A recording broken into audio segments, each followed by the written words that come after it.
Hey, Patrick. Can you hear me? Sound check, sound check. Hey, Courtney. Sound check, sound check.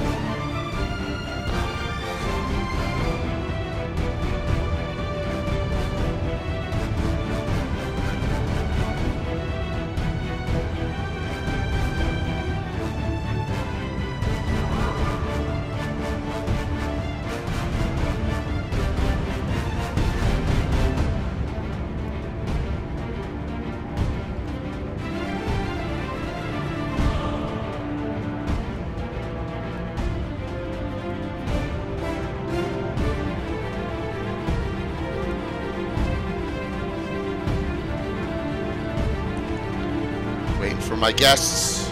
Awesome. Voice is a little scratchy, but getting better. Just waiting for Anna and Mike to get here.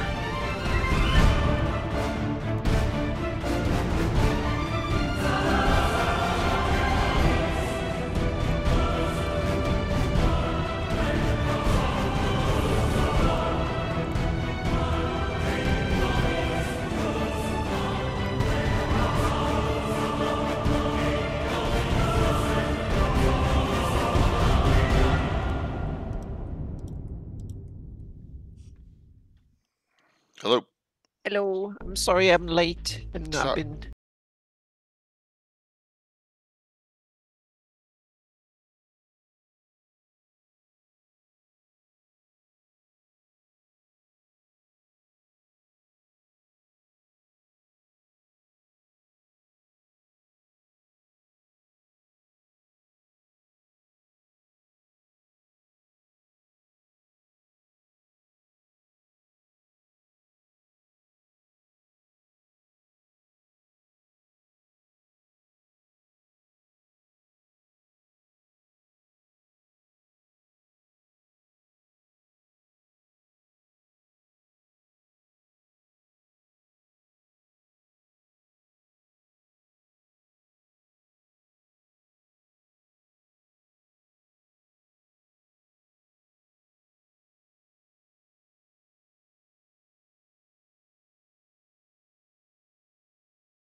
So one of these books just came out today. I forget which one.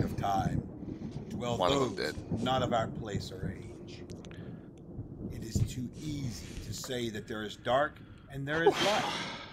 It is too easy to say that there are two sides to every coin. The reality is far. Well, Anna be at Philly GameCon. If she's talked to Ron and worked that out, Alex. Freedom. Yeah, we back and forth, so at least the initial contact is made, so to speak. We haven't no details yet, but on the other hand, it's almost a year until it happens, so it's a little bit too early to go into details. So yeah, two source books that bring in-depth knowledge about beings of all dispositions, from the farthest reaches of the heavens to the darkest depths of wretchedness. Both of these titles come with new, full-color art, new creatures, and Mike new will powers, be joining it. Mike will be and a joining us tonight. multitude of information providing lore, good. backgrounds, names, mechanics, stats, and much more. These incredible tomes are filled with demons and angels, devils and celestials, unleashing the powers of good and evil, law and chaos on your table. The Codices Infernum and Exaltum, bringing creatures hallowed and profane into your adventures. Pledge and share today.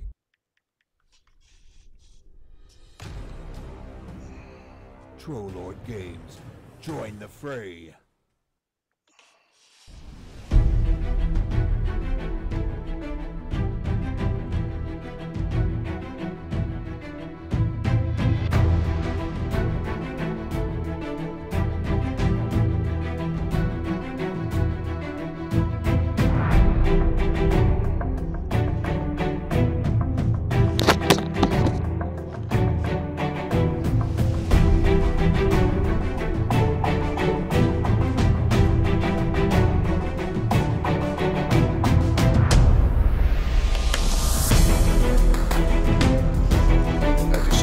Son's working on a project for school. I gotta help him out real quick.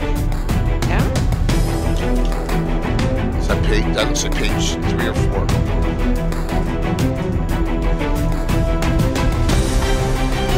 No.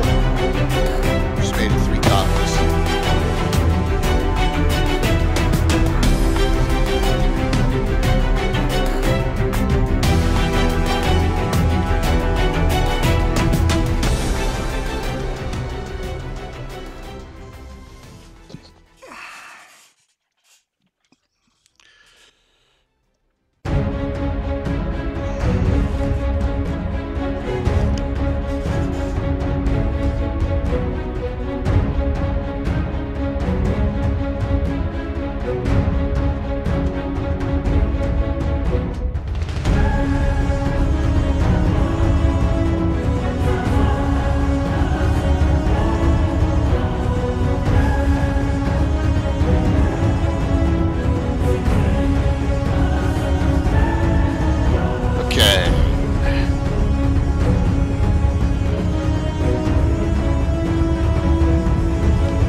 Home. What's up, Curtis?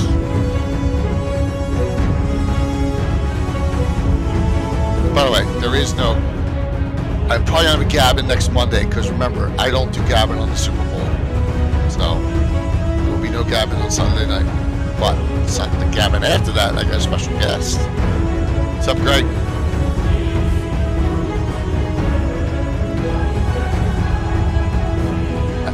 And Alex, if you're there, I have a special guest that came from Page.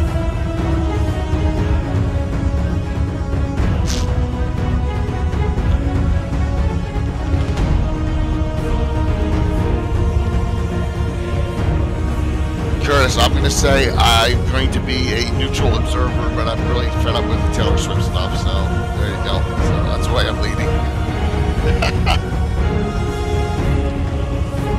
That's too much. Hey, Mike.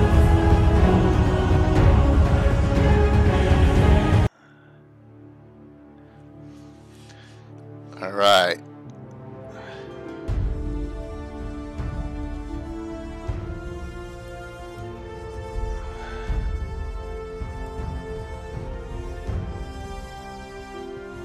If someone said Winchester, it probably had to do with Fritz. Probably was Curtis talking about, yeah, who knows? I didn't see that. Although I'm trying to name a lot of lakes and waterways near Altamira for the box set, and someone, one of my guys said Winchester Lake. I'm like, I don't know about that. That's just, why would they name it a lake after one of those? This doesn't make sense.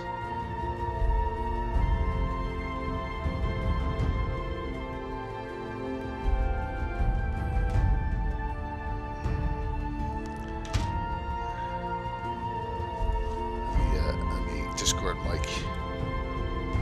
Yeah.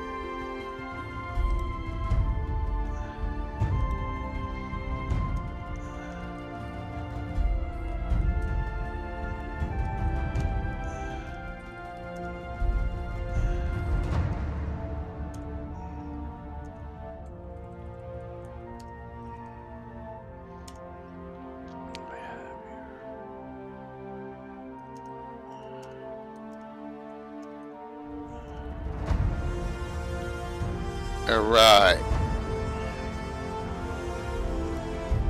Still looking up. Greyhawk Mike, Greyhawk Mike.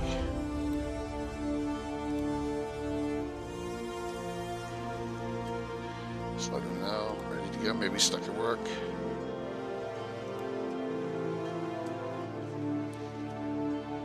Here he comes. Look at that timing. Woohoo! Yeah, Fritz's Muddy Knoll. That's funny, Alex. Hey, Mike. That's a good one. That's what we need to do now is start naming landmarks in Altamira after criminals and convicts. And yes, that's perfect. That'll go over real well. So good evening, everyone. I'm Jay Killer Gazumba after a crazy weekend, which we are past. And I got back after a couple weeks off. Greyhawk Mike Bridges. He looks perplexed or vexed or whatever. So good to have you back. Yep. Hey, Mac. Still figuring things out. I'm getting there. I'm getting there, as you can hear. But way better than I was on Saturday night's game or Friday evening. Way better.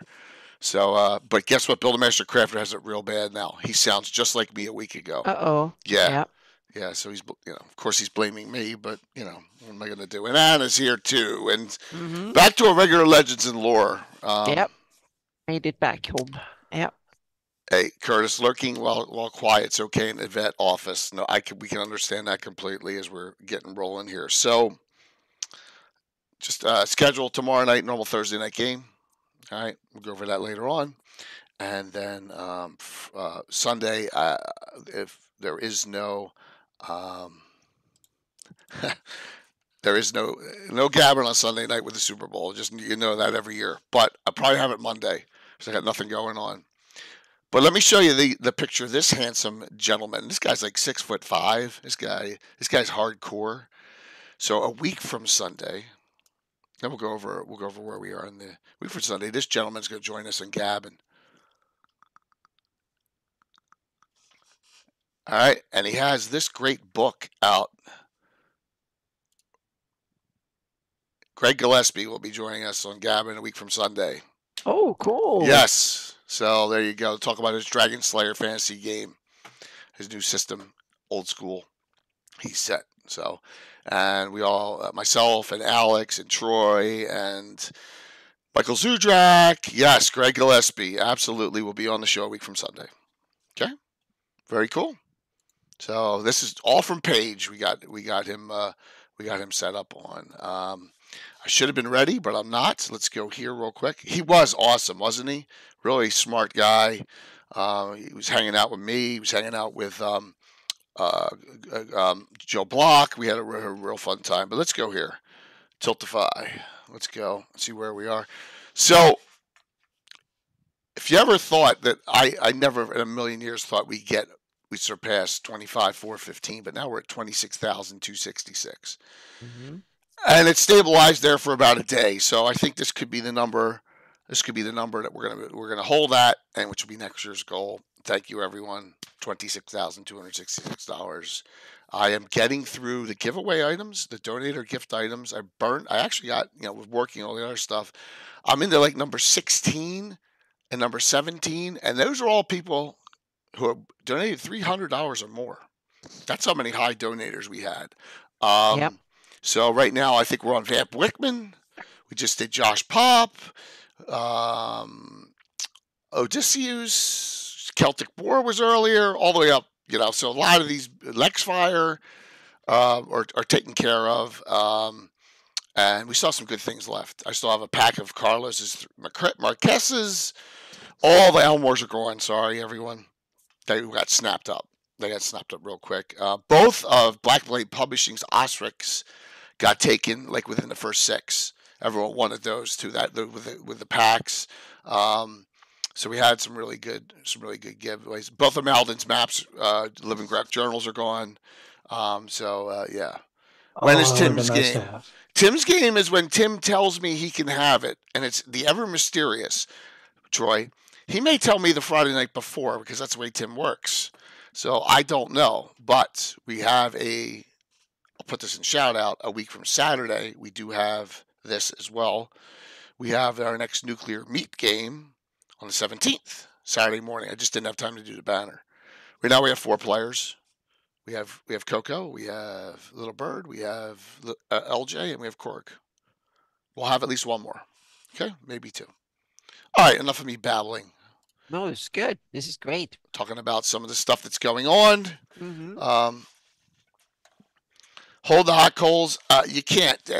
Tim is not susceptible to torture like normal people because he's been through it. He's been through simulated torture, so there's no point. But we can try. I will try to get him locked down. Yes.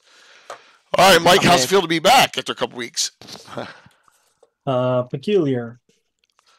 Because you got a game canceled, right? Right. Yeah. Can't have them all.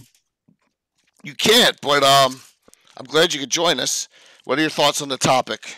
Well, I came up with it. I know you did. That's why I'm asking. Yeah. I wasn't really counting on being in it, but when I make the topics, I try to think, is this a topic that Jay and Anna would enjoy? That's how I I like it. It's good. I don't think we've ever done it either. So this is a really good one. And we touched skirted it. Yeah. We skirted it. Like Great Kingdom stuff and all. We skirted it. I'm probably going to be quiet a lot during this. No, you need to recover your voice if nothing else. Yeah, absolutely. Because probably have a lot to say. So yeah. Well, I had a little minor disaster at work.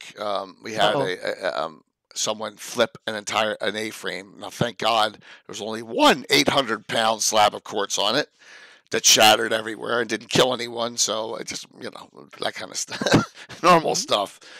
Normal. Rants about that's funny, Sam. So. Yeah, I will not be trying to define feudalism. This is not a class on feudalism. This is a class That's a hard topic. Yep. This is a class on. Now, we can go into a little depth. Roger Moore put up some ideas, as he always has been, that there's a difference between nobility and royalty. A huge difference. All right. And I think nobility is an area where you can get your play. I wouldn't go to the royalty end, but the nobility end, I use it all the time. I have a lot of Selenian elves that are of noble houses, so it's no big deal in my game. And human nobility, it's a different story. So we can talk about that. Yeah, absolutely. Giveaway set up. Classic D&D reprints. Please feel free to sign up. Exclamation drawing as normal. And Anna, what are your thoughts about the topic?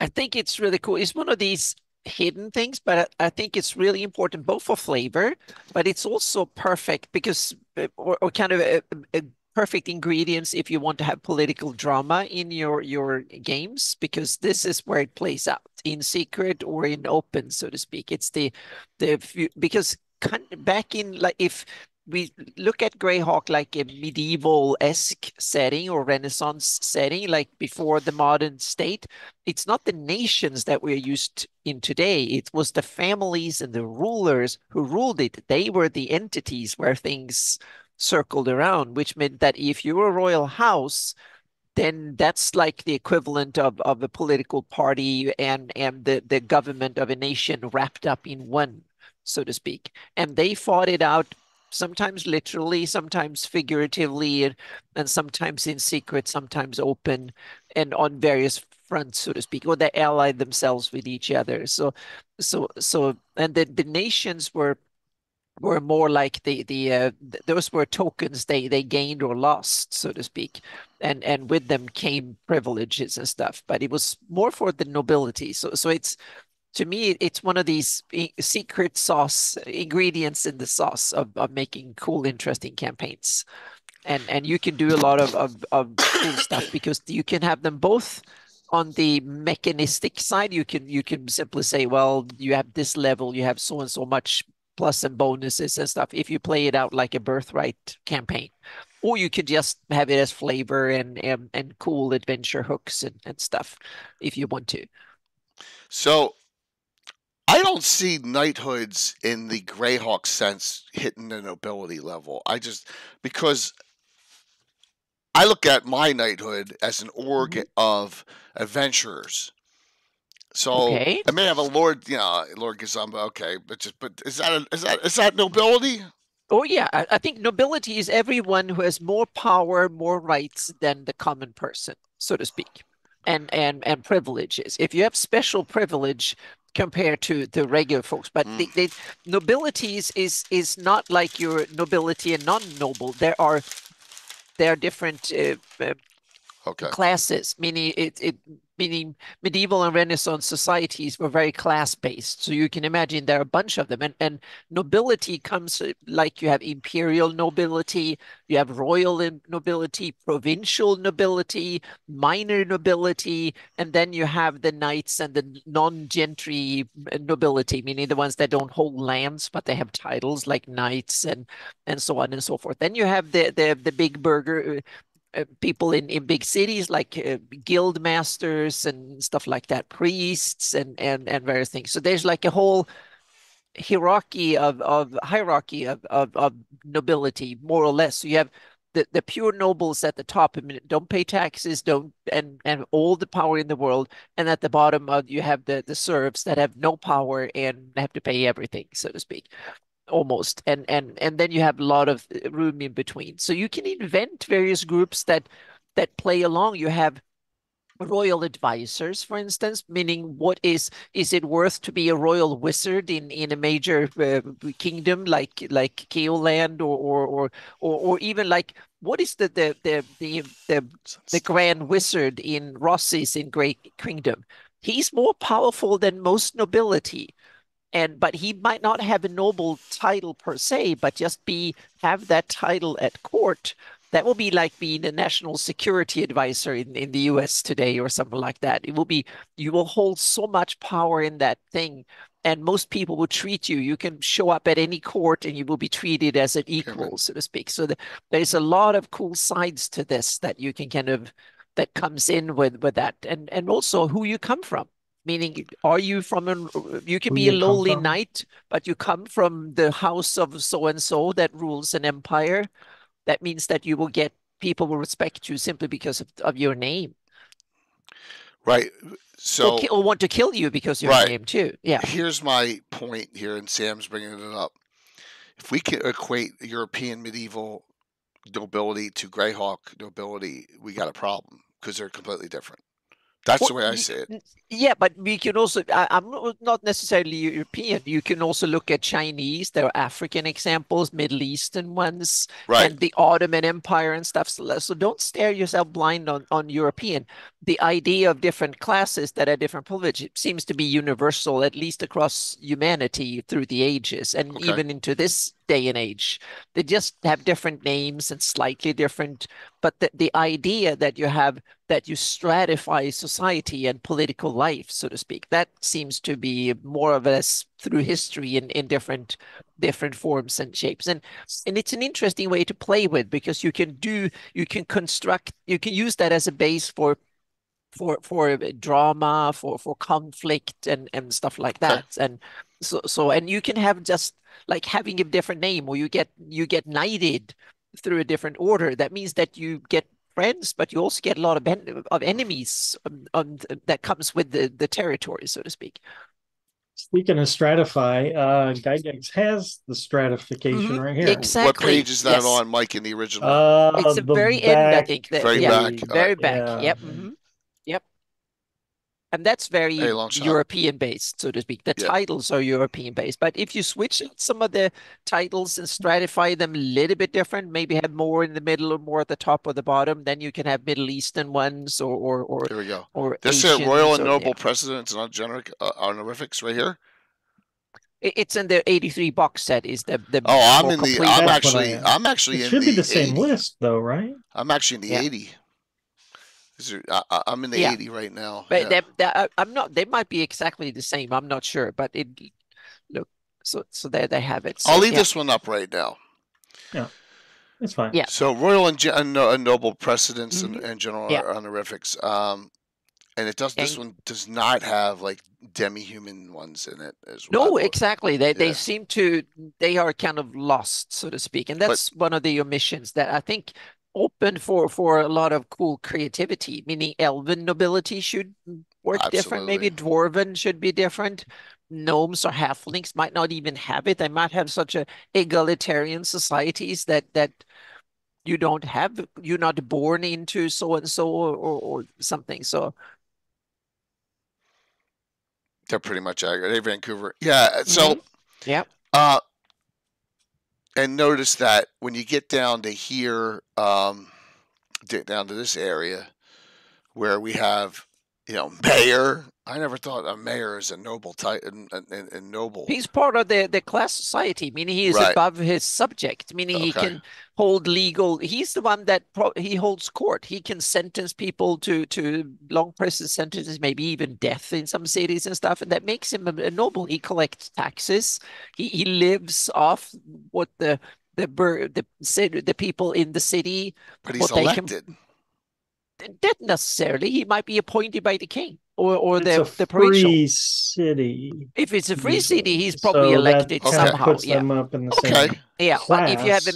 have But I the don't know mayor if they'd of be Willip, for noble per instance, se. or Okay. some other city, the mayor is appointed by whoever runs the territory And the gentry. city is Got in. it. All right, Sam. That's right. It's gentry. Right. I was gonna mention that Gygax creates titles. Yes. Yeah, So he's that's why I crazy was gonna about this. dismiss with the argument of what's European, because Yeah. what we're working with is Gygaxian nobility. Right. Exactly, and he's Right. crazy about this stuff. So Which is cool. yeah, Gary is so immersed in it, and I think it's awesome because it gives both a He tool wants the for campaign feel building. of Yeah. it, but Mhm. he's not Thanks, Sam, going for the for clarification. Mayors are very much accuracy. gentry. Got it. Not nobility, gentry. Got it. Yeah. I can live with Yeah. that. And see it's not as a I don't see it as a you either nobility or not. It's like you're more noble or less noble than someone else. It's not Okay. like and yeah, so a mayor will be somewhere on the ladder, so to speak. Yeah. If meaning a mayor of Greyhawk will be more noble than a lot of provincial nobility, like a baron from somewhere. If you're if you're a mayor of Divers or Greyhawk, you're probably way higher than most Not nobility. divers. I'm sorry. That's the thing, meaning yeah, or Radagast City or something. But if you're mayor of some provincial little town, no baron would even Right. say Okay. that you're in the league, I think same this league as is. them. I understand that as a ranking that's probably created by heralds. Mm-hmm. Okay. Yep. Because they're the ones coming Yep. up with the honorifics, and they know, Mm-hmm. you don't introduce the Lord Mayor maybe before the king or whatever. Exactly, it's important, and you can have competing ranks too, because who gets to deselect or who gets to rank it, so to speak, or who tells who belongs to where, so to Well, speak. That maybe it's like being on a ship. If yeah. you're in their country, Mm-hmm. you're just a titch above the other one. Yeah, you Like can in the simply 80s. say that two dukes. What yeah, page you was it can on in the say 83 box set? it's very Last at page. the end. Yeah, very last page. What? No, it's in the Oh. first book, not the Oh. glossography. It's the first one. It should be right here then. Yep, there you go. There it is. Okay. I'll leave these But you can say that maybe the Great Kingdom, they had their own list and say that they placed whoever on their rank, so to speak. But then the Kioish might have said, no, we have a different side, that our provincial nobility is higher than your barons or whatever, and so on and so forth. So there might be competing ways of looking at it. And then you have the banded kingdoms that simply say, well, if it's Erdi royalty, we don't recognize it at all. You can say and they mock the titles by saying the banded kingdoms.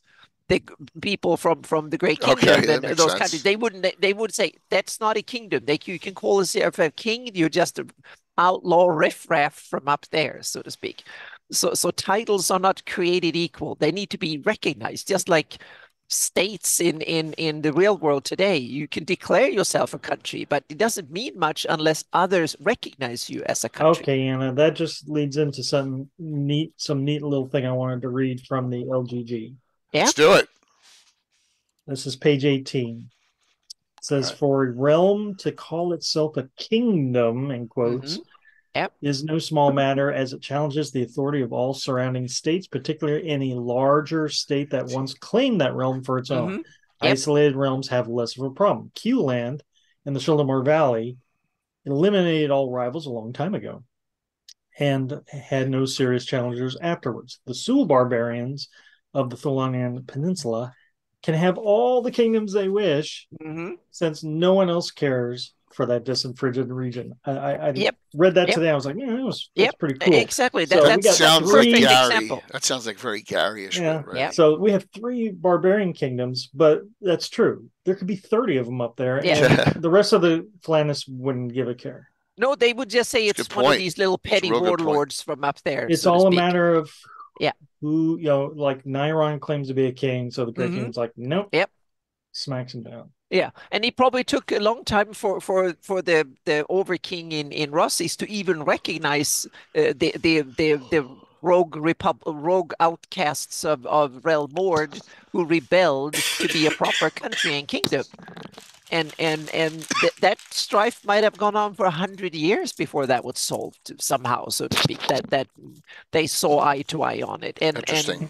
Yeah, and today you have the conflict of China and Taiwan, meaning who do you recognize, and do you give any recognition to Taiwan or not, so to speak? That the whole wars can be fought over the state of someone being recognized as something or not, so to speak, in a fantasy world. And a lot of it can mean that family happens to run that upstart region that rebelled and now call themselves a kingdom.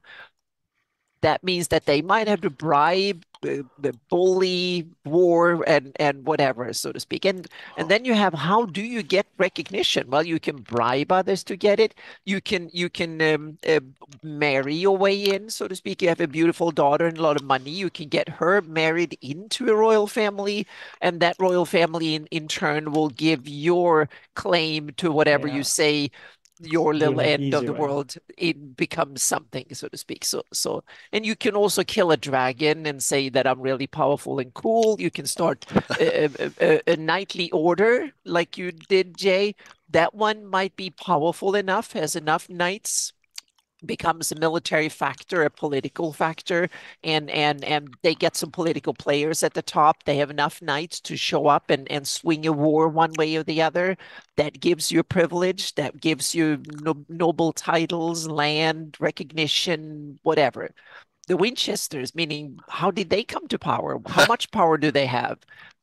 Do others recognize their power, or is it just something they My own claim players to don't have? recognize it, so I'm just kidding. No, Yeah. I'm joking. So these are things that you can play with in your campaign, so to speak. You can weave interesting things, and they want to backstab each other. They want to steal from each other. They want to also to Game of Thronesy stuff in order to. The history books are full of all this through the history of humanity, that they killed each other or whatever, so to speak.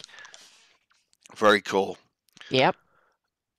So sorry, go on. You had back in the history wise here, we got back in the early days of Greyhawk. It was unknown who everyone was, right? Yeah, because we go exactly. To this the first. Yeah, they were not. They were just the title was given maybe, but no name. We didn't know like who had Hold it. of Stonefist. Yeah. His most grim and terrible might, the Master of the Hold, Fighter 18th level. No name. Yep. We don't need to. We don't need to worry about writing a name yet. Yep. Although it could be down here under Vlek. Yep. It could be described in a couple of places, but they're all titled, which is cool. Yeah. His bellicose Majesty, the King of the Schnai, and their level, but not his name. So that was an interesting thing. Yeah.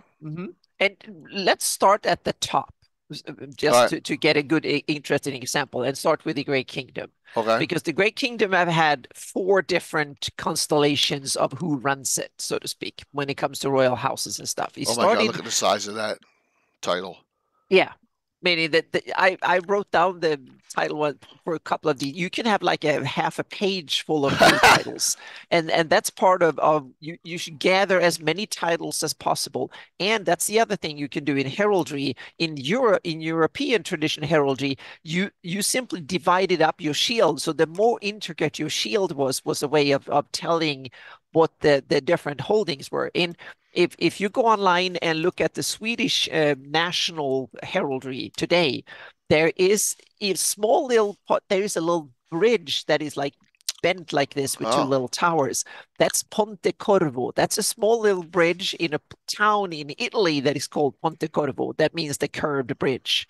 And that is because the Swedish king to this day has an entitlement that he owns part of that town with the Ponte Corvo. That was something that some predecessor of his earned, some Swedish royal family earned that as a war trophy or some transaction 400 years ago. And it's still on the Swedish weapon to this day. It's probably now it might have been settled long time ago, but it's part of it. And so do you get these little niggly details into the heraldry? I skipped that part because I didn't want to be that detailed. But if you want to be strict European in your heraldry or spin off from it, you should make shields that you divide up and put more little cute little details there as yeah, yeah.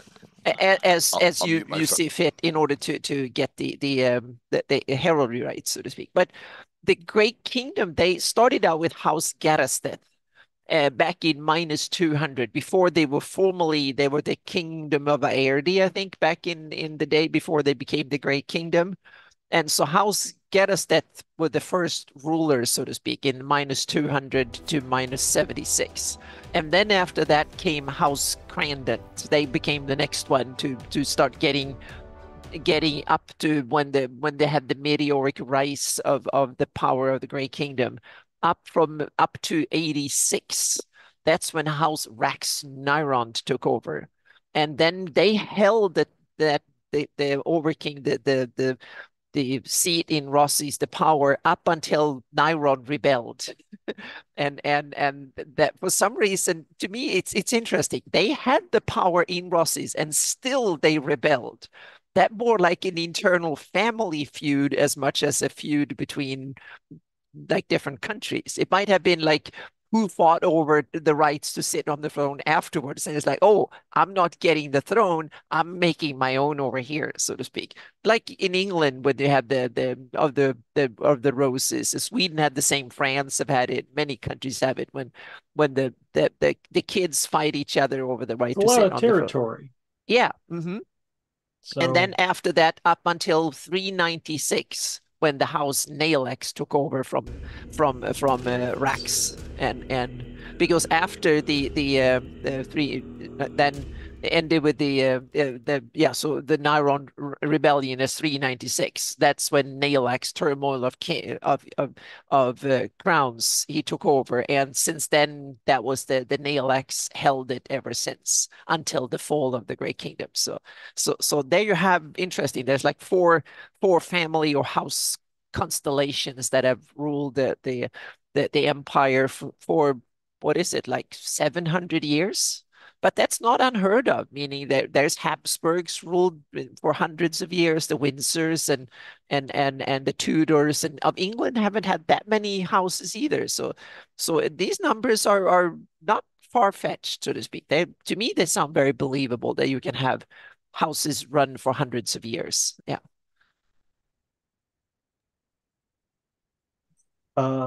Yeah.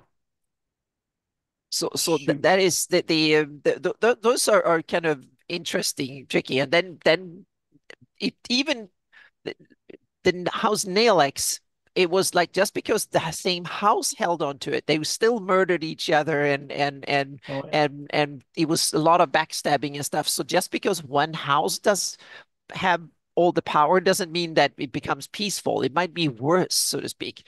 It might be even worse. So having reread Ivid the Dying for this, and by rereading I mean just like skimming it, it's such a dense work. Mm-hmm.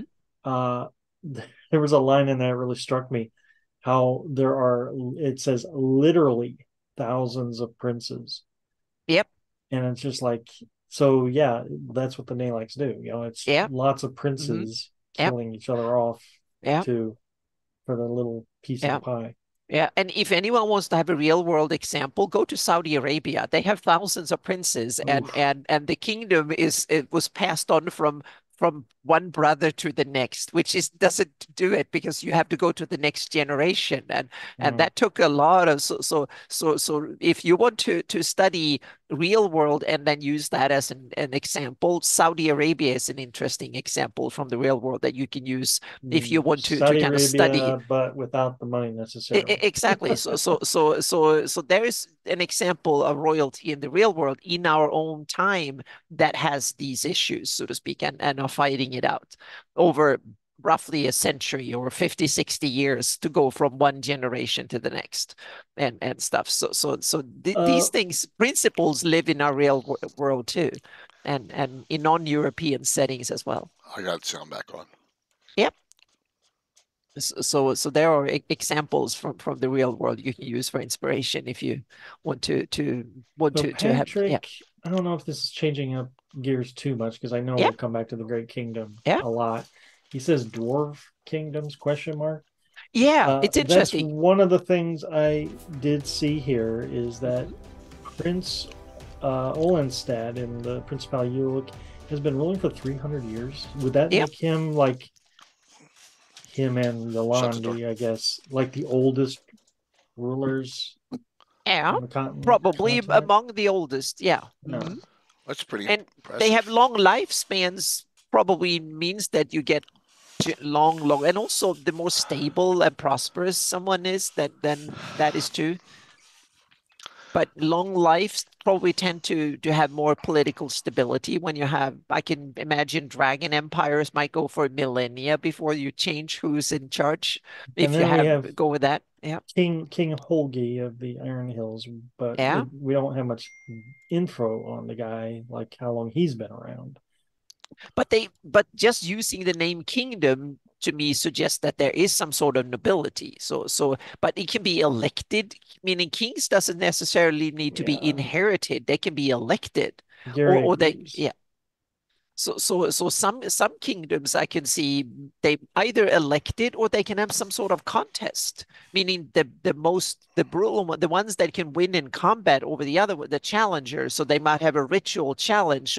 So anyone who feels like I want to be king can challenge the king on once a year or something like that. Or you can say that every 5 years the king needs to make himself available for a challenge if someone wants a duel with the king. And dwarven culture thing, you think? Yeah, it might be. Yeah, so there might be that the leader might not be.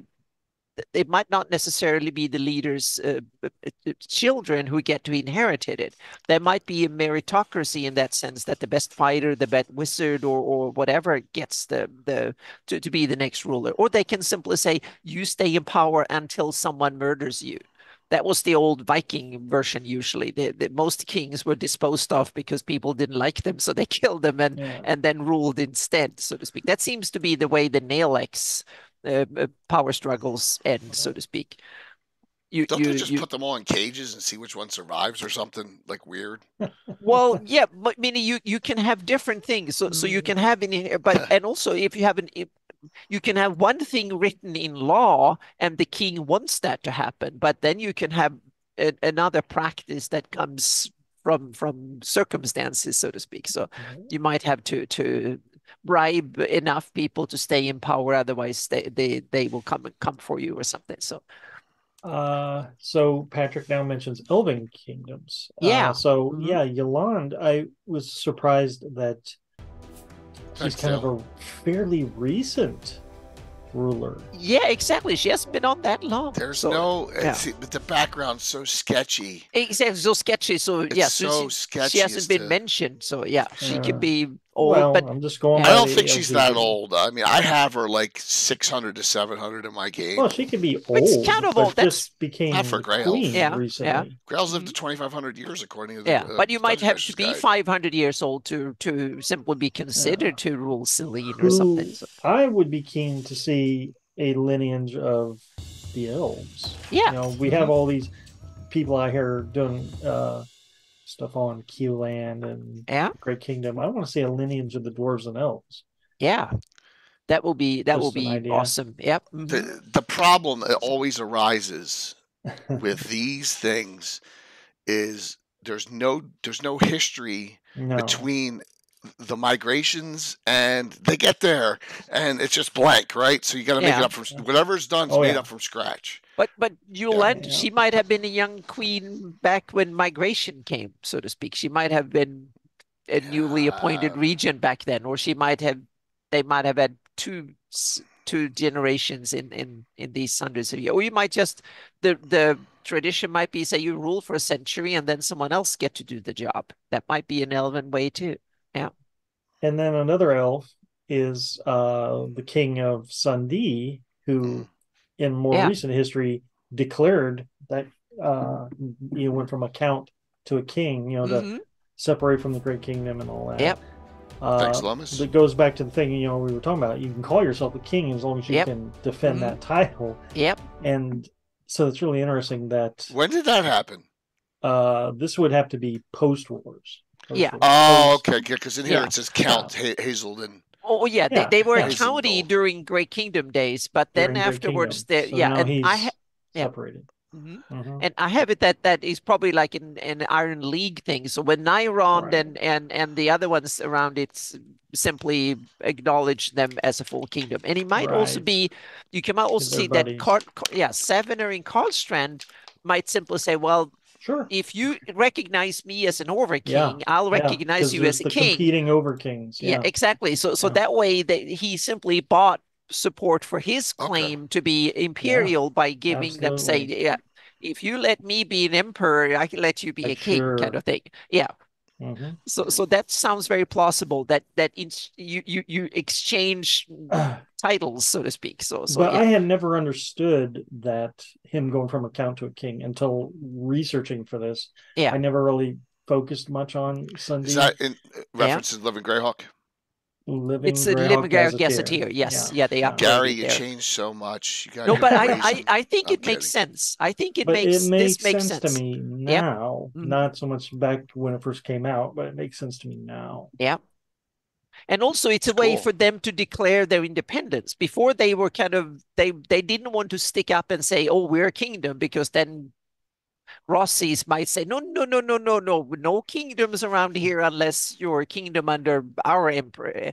I've always imperial. Really had to take a grain of salt with these histories in the world of Greyhawk, where elven and dwarven realms have okay, Great Kingdom, okay, Q-Land, you rule us. I really have a hard time accepting that into the history. And then me too. Somewhat. And then they become autonomous later. Yeah.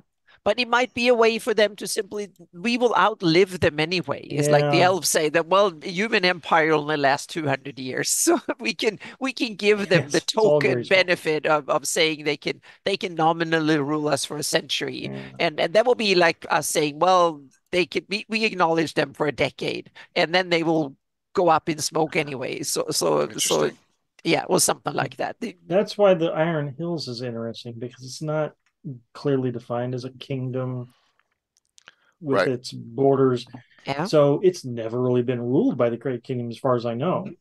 But which one do you say? Iron Hills. Oh, Iron Hill was kind of they were part of the Iron League that stood outside, so to speak. In a similar sense, what they should have done was have a dwarven king of the Lort Mill Mountains, and just say the Lort Mills was never ruled by any country. The mountains itself was that's a good point, Mike. But I think with how do you say this? I think with all the stuff that went on with all the hateful wars and all the and now we know with Great Lord, the road's basically under there, abandoned. And all, it's kind of like a shell of its former self. So, but that's a good point. Right. Quran should be the king of the Mills. But you can also see that there could be two sides to this too. If you go to the royal court and ask King so and so, do you rule? He will claim that all these mountains are my land, so to speak, and all these people are my subjects. Period, so to speak. Over my dead body, you say anything, and then you go up to the mountain and say, "We never heard of this," said King. We don't give a crap. His knights never dare to show themselves here. So you get two competing versions of the story depending on who you ask. So Sam says that Quran is a prince of Q-Land. does that mean potentially he could become the king of Keeland? That's an interesting, yeah. If you're a prince of something that supposed to, at least you could be considered technically to be, yeah. Or, he just at least you're royal material, so to speak. So yeah, you have the right to show up at court and prince is not always a royal title. No, not exactly, not always. You could be married into. Yeah, your sister might be or something. I mean, I look at it this way. Gary said, hey, this is going to be cool. We have Keeland with the kingdom. We're going to have a prince, a duke, and a count of Ulick. That was it. We're just going to have 3 different ones. Yeah, in my campaign, I just started playing around with it, that the Keeland and Selene and the dwarf in Principality of Ulick, they made a little bit of a power and money and land swap here. So Keolen got a whole lot of money, and they lost some land, but they also got the thing that they never had to worry about, the orcs and the Pomage that became someone else's problem, so to speak. So and the new king in Keeland, he realized, I can grab a lot of that and I can lose some of my elven problems. So he lost some elves and stuff, and the elves, they were the ones paying for it and paying the dwarfs or paying Keeland, and the dwarfs, they got to, and the prince in Havenhill, he got to call himself now a king. And they got the Ulick name.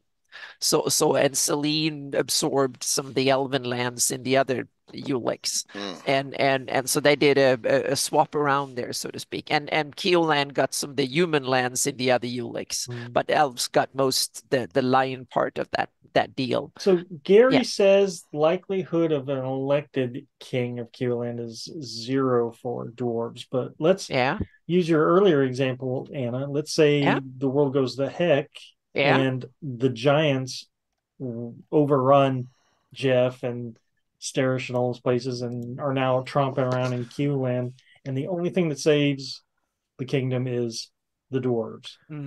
Old Karan comes in there and saves the day.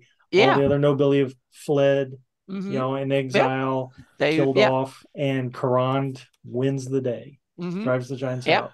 New king, bang.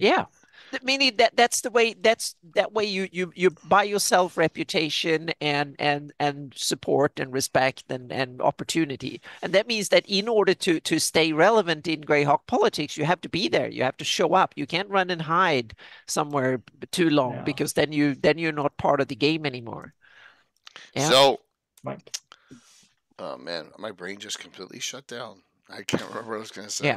But we have another. If we looked at Grey Kingdom, the core land, so to speak, and so on. But then we have other noble houses that were part of the power struggle and the power structure of the Grey Kingdom, and us especially now thinking of Furiundi and the Pharaoh, the viceroyalty of Pharaoh. They were the second most important part of the Great Kingdom's power structure, so to speak, when it comes to the nobility. And there's some interesting things, because it starts with back in nowadays it's House Stinvri that rules Furiundi, and have done so since 254. So they have taken over and had since King Thrommel the First, and so on and so forth. They stayed in power since. Do they go into detail about the houses of Furiundi? I'm not really... I've seen some fan fiction and some of the... It's got to be in Gary's Keeland article. It really does. That part. Keeland, and I've right? seen. I'm taking Furiundi. Oh, Furiundi. I'm sorry. Furiundi. Yeah. So I've taken it from Cannon Fire and stuff. Right. So there's several authors that have written. Wait, one sec. I remember what I was going to say. Oh my God. Okay, please. We need to ask Captain Ron or a Greyhawk Reborn person what the structure of nobility is in their Keeland, which is completely destroyed and fractured. That's who we should ask and answer that question. Sure. Right, there you go. I knew I had a decent thought. Scala, thank you. You're good. Your Elmore went out. Everyone's out. All the Elmores are gone. Everyone. So we haven't talked much about Nyron yet. A little. No, we haven't gotten there yet. But let's go back to Furundi or the Viceroyalty of Pharaoh, because it's interesting. The Viceroyalty of Pharaoh was the second most important, highest political post in the empire, so to speak. That was like the British Empire being the Viceroy in India, that then you ruled over in the king's stead, so to speak. So the Viceroy that ruled from Divers back in the back in the day of the Pharaoh, the Viceroyalty of Pharaoh. The first one was Agrav of Delarik, that had that title from 131 to 147. He was of House Naelax, which is kind of interesting, because those were the days of if you go back to those were the days of House Rax Nyrond ruled in the east. So apparently they gave their enemies a chance to rule the other part, way west, way out in the boondocks, so to rid speak. of them. Exactly. So you send some of your worst enemies, rivals, so to speak, to power. You send them away to rule the provinces. That's kind of say, in diplomatic terms, one say that, oh, you're too much a political threat to me, so you become the ambassador of Ulaanbaatar in Mongolia or something like that. That's the modern day equivalent. So you can have that in fantasy politics too. So you send them off. So the first one was House Naelax. The second one was Montri of Eastfair, another Naelax person there that ruled from minus 100 to 131, and then the Thorsten first, second, and third were the last three that ruled as viceroys of Pharaoh. I don't know what their noble house, where they came from, so to speak, but it's interesting to see. So you can write up stories about them if you want to. But it's interesting that the viceroyalty that later became the good countries of Furundi and Beluna and stuff was ruled by Naelaxes back in 600 years ago, 500 years ago. Yeah. But it was all frontier back then, too. Exactly. That was the time when they built it up. Yes. It's like being in California in 1840.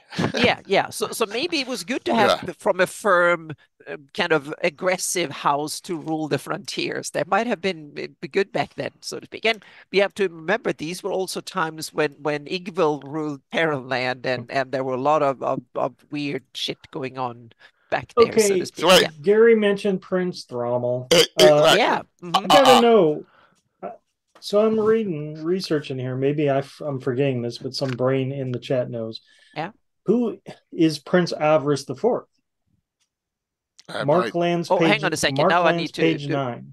Yep, I need Prince to go into Avarice the Fourth is Thrommel, right? Yeah, well, hang on a second. I have the Avras the Third is ruled from 486 to 490. 486 to 490. Fourth, Avras the First. Hang on a second. Fourth is Thrommel. Avras the Second. Hang on a second. Where is third? Carl? Why am I not familiar with this Avras business? And is it some attempt to rectify the? I don't have an Avras the Fourth here. I have an Avras the Third. Yeah, there's an Avras the Fourth. But he was believed assassinated by Igvilv in 490. Yep. Mm-hmm. So let's put this to rest. Yeah. Anna, I don't care. The Thrommel thing. Fun. Wait, no, you understand. But we're not talking about the Prince Thrommel. Yeah. We're talking about. You're going to smile in a second. Okay. The Thrommel thing will be resolved by the end of this year. That's all I'm saying. Okay. And Anna knows what I'm talking about. It'll be resolved, and I'll never have to hear from her about it again. Okay, damn, you're going to take the big sledgehammer. I am going to. Damn. See if we can. I'm going to get my way. I have to write a counterpoint. No other, but there were 3 Thrommels in early on too. There were Thrommel the First from two. Yeah. So are the Avarices being renamed Thrommel? Yeah, or vice versa. Well, no, it was probably because there was the first king of Furundi was Thrommel of House Stinvri. So that's probably why there's a lot of Marklands. Marklands page 9 says. Belvor's son by his first wife, young Prince Avras, was to have been married to the landowning princess Jolene of the Luna. Then he must have been Avras the Third. Yeah. Mm-hmm. So I'm thinking, sorry, Avras the what? Fourth. Sorry. Why is the renaming So he would be happening? Avras. Yeah, The Avras fourth. the Fourth. Yeah. Mm-hmm. Yeah. Yeah. I just think, why was that necessary? Carl made a mistake and nobody caught it. That sounds right. There's a lot of mistakes in those books.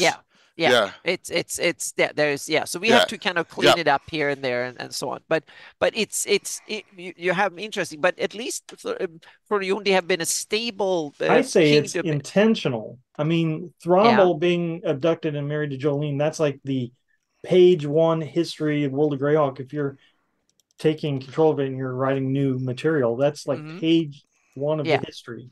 Yeah. That had to have been intentional, Avras. Yeah, might be. Yeah. But is it both Thrommel and Avras are names from the legend of names, royal names of Furuundi? So it's interesting. But which Carl probably devised all that too. Yeah.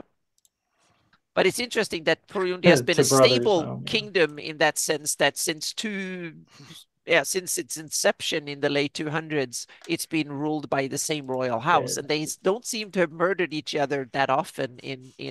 They seem to have external fatalities from others murdering them, like Igbold and who knows who took Thrommel or Avras the Fourth. Yeah. But that Jay will clean that up. I am going to smile for the rest of my life over this, and then not a damn thing anyone can do about it. That will be this year's biggest accomplishment for you. Yeah. Put that to rest. I don't care how lame it is. Maybe I'm literally going to put it putting to rest. It to rest. Yeah, yes. We'll never know. I'm going to win. Yep. So that's awesome. I'll keep my mouth shut. Oh no, that's awesome. Yep. Good. But yep. It sounds like that at least some good stuff was done with titles and succession and backstabbing and the Great Kingdom and all around. I think it's done very well. Yeah. You know, but it's cool because you can then tie in old Nail-X stuff to Furuundi and stuff too back in the day, and Igbolm and power struggles and all sort of cool stuff. You can write stories about that because ancient rivalries and stuff have a tendency of coming to back. There's always some vengeful noble sitting somewhere. I was stolen. My granddad was entitled to be the king or to whatever, and that was stolen from me, and I want retribution and compensation or whatever it is. Meaning that could be interesting feed for political propaganda for lots of cool stuff in future games. So look into this stuff then, and just like the Thrommel thing, meaning Jay might bring an awesome story out of this or something. You never know. We don't know what happens, or he just want to literally whatever. So we're gonna rewrite some history for the better. Exactly, we'll see. So there's or from someone else's viewpoint. Exactly. What I'm saying is that this is good fuel and inspiration for campaign building and for adventure building, so to speak. Absolutely. You can use cool stuff like this. Yeah. Speaking of Igwil, that brings me to another one of my fun royalty questions. Okay, the Empire of Ayus. Yeah. Right? Covers a lot of the north. Mm-hmm. Is Ayus an emperor then? Should we be calling him Emperor Ayus? Well, or is it because he's a demigod and you just call him Ayus? First of all, I think he's a self-declared emperor. He calls himself emperor because I rule over such a large area. But I don't think anyone else, I think in practice, everybody else recognize him, not formally, but in reality, they recognize him because they wage war against hm and they lay claim backwards and so on. So they treat him as an equal in that sense, that they are, in that sense that they go to war with him as an equal, so to speak. But on the other hand, I don't think formally he would never get invited anywhere or recognized. But we have a couple of precedents. But what is he Greyhawk, that is an Ayusian ambassador, for instance. Sure, that's that would be a way. That's a signal of that. Greyhawk signals that they won't have formal. Yeah, exactly. They won't have formal recognition. I just thought that was interesting. Like I would never come out of my mouth until today, Emperor Ayus. Exactly, but he want to call himself that way, and it seems like some other folks probably do it simply because it gives less incentive for IUs to come after you. It might be good for business in Greyhawk. You can trade with the IUCN Empire on better terms if you let them send. Yeah. And then isn't the Palmars, the Turshmak, creeping up the wild coast, isn't that an empire?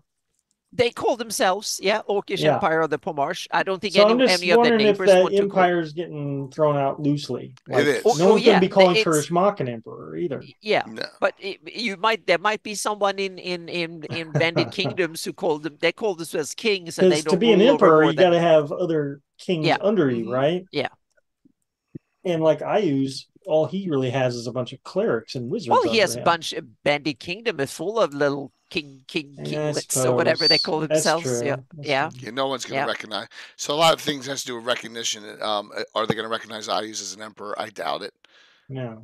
Formally, no, they don't want to. But on the other hand, some might cave in eventually, meaning you have the Pale might cave in, and Bandit Kingdom might cave in. Oh yeah, but that might be a way of gaining peace. Not they don't like each other, but they don't want to wage war. So that way we know war's coming, Anna. We don't know war's coming. Okay, we do. Okay, yeah. So you might have and 10 caved in and stuff. So 10's gone. 10's been obliterated too.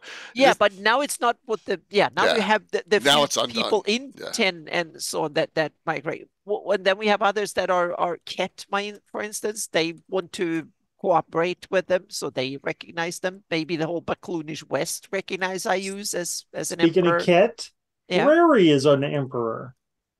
Empire of the Brightlands, Emperor Rary. Exactly.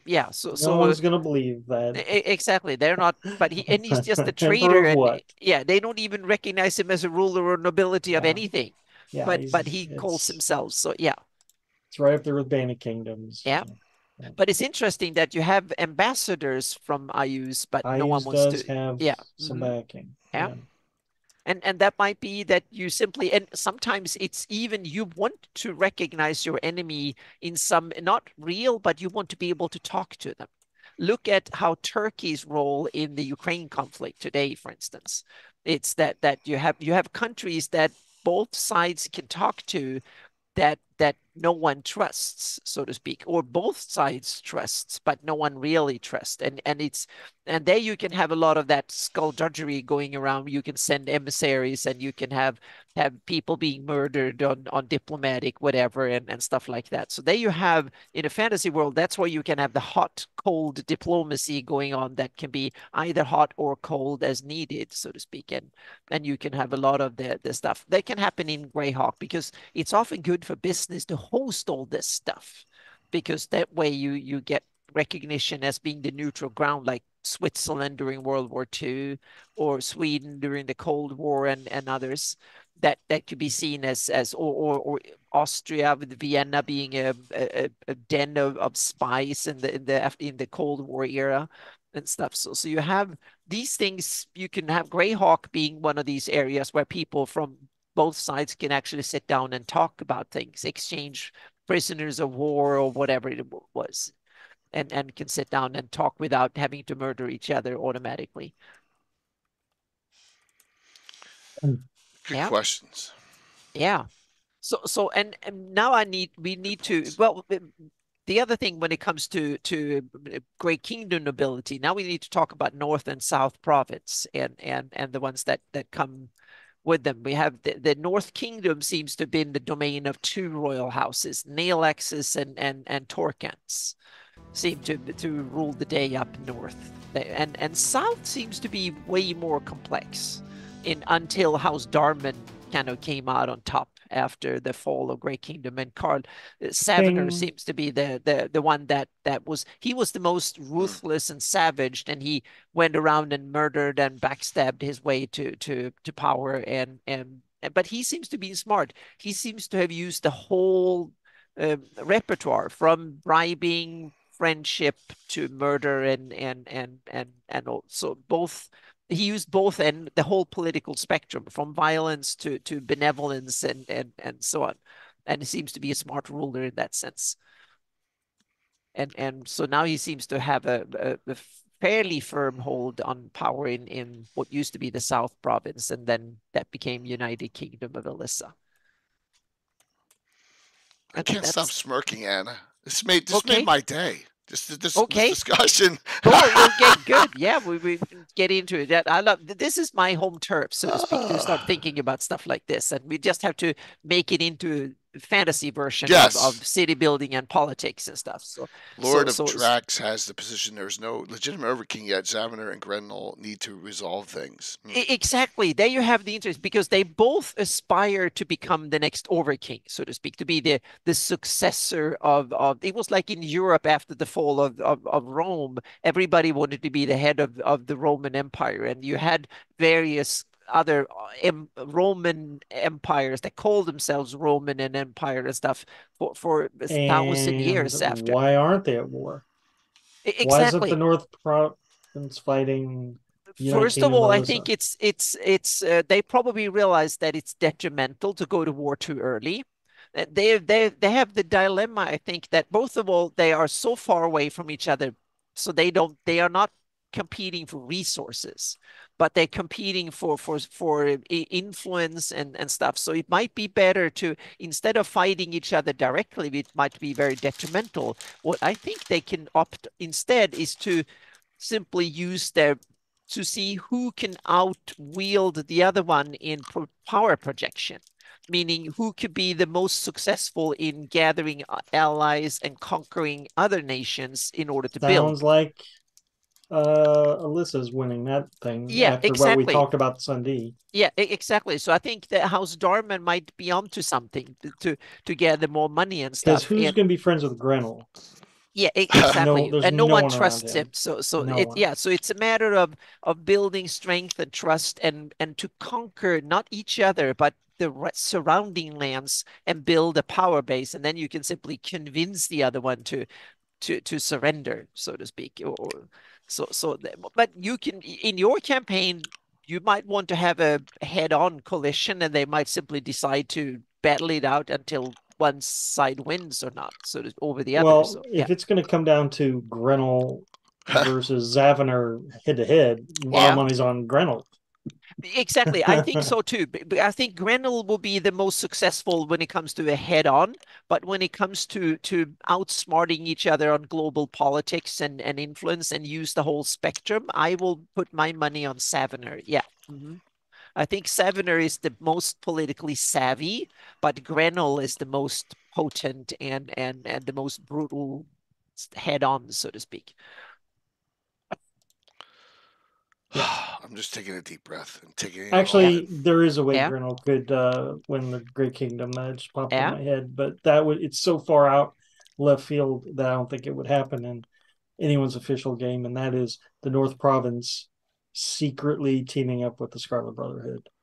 Oh, please! Well, no. you have it. That's another one. Yeah, that's one way. But there's another force too, meaning or Grenell has more higher support. He has the Hextorian church and stuff, and he has Death Knights on his step and stuff. He can build alliances with some really powerful forces. It might be long sought, so to speak, but who knows? And to run a religion might be powerful, so to speak.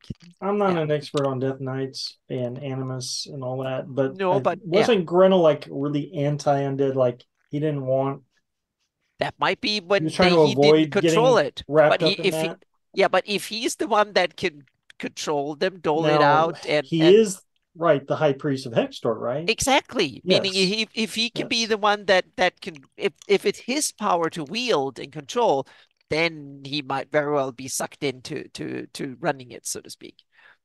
If it's use that and win or lose, he might fall for the saying, well, I'm going to grab whatever weapon I have and wield it.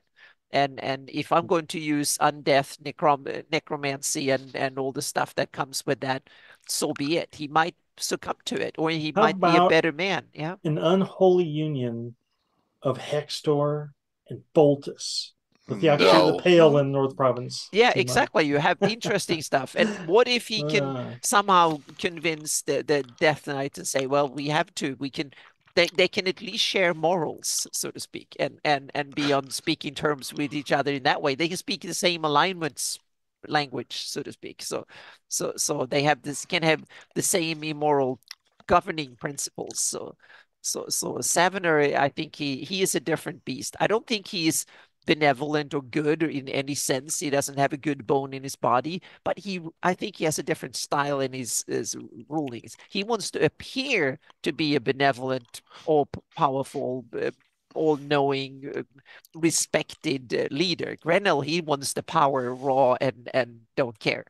He wants power pure. What people think of him, I don't think he probably he wants to be feared more than respected. Savener wants to be respected and feared, and it's more kind of difficult. He rules in secret.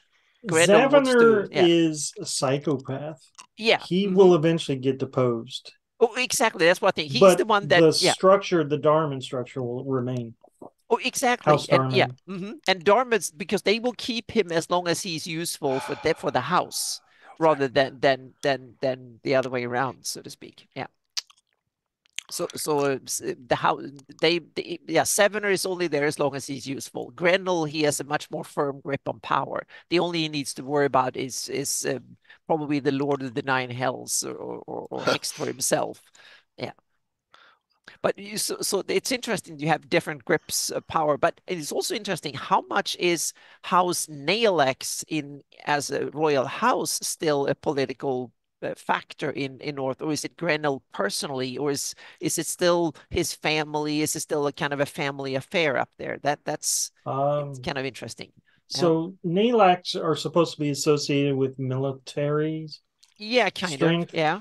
So maybe they just have had their family so wrapped up in like there's generals and but on the other hand, it's part of the Hextor tradition too. Meaning Hextor is a marriage of military and religious. So you can't you just can't get rid of them. The Naelax is within every facet. Yeah, they sit there. So yeah.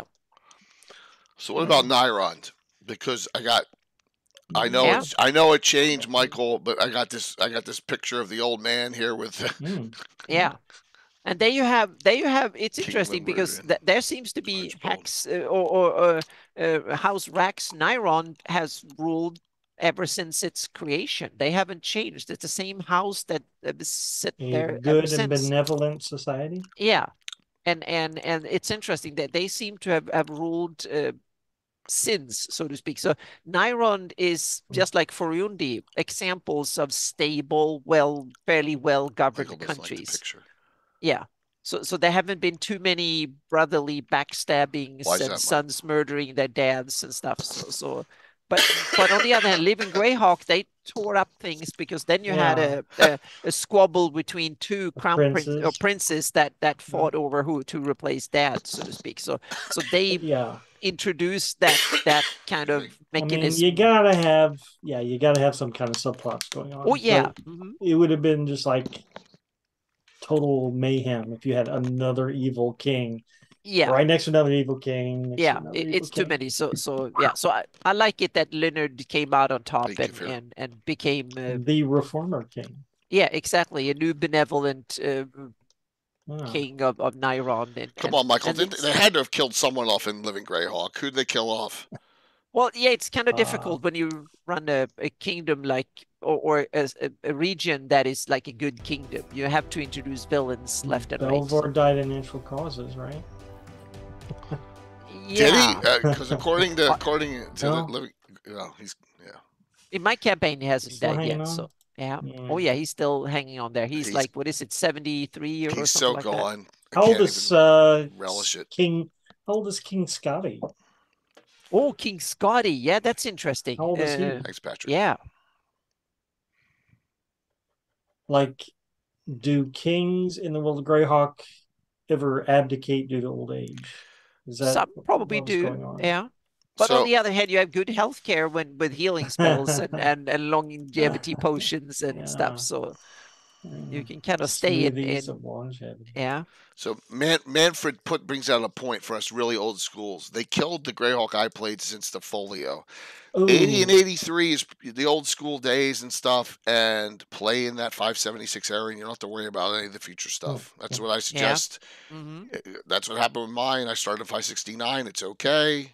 Yeah. Lots of changes. Yeah. Then you can just use the future stuff as cherry pick the stuff you like from it and skip the rest. Yep. Mm-hmm. Exactly. Kimberta should be ready to kick off. As someone who has rebooted their Greyhawk campaign like every edition and done numerous wars and things, it's always nice going back to that start of the folio. Yeah. And all the materials published after that is good to inform the decision of your campaign going forward. Yeah. It's much harder, and I know Jay's had this problem. It's much harder to take your pre-existing campaign and retrofit everything. Yeah. Very tough. I've expanded mine slowly along with the published material and cherry picked from it, so to speak. So I tried to do some sort of middle of the road. And that's what Gary said to do all along, right? You know, so make it your own. As everyone has brought this up, and I've been thinking about this more and more, that, and I'm not saying it's bad or good, but Sergeant tried turning eyes into Sauron. You're right. Whoever said that in chat. Yeah. And all the freaking moonbeam crap or whatever, moonbow and all that stuff was all.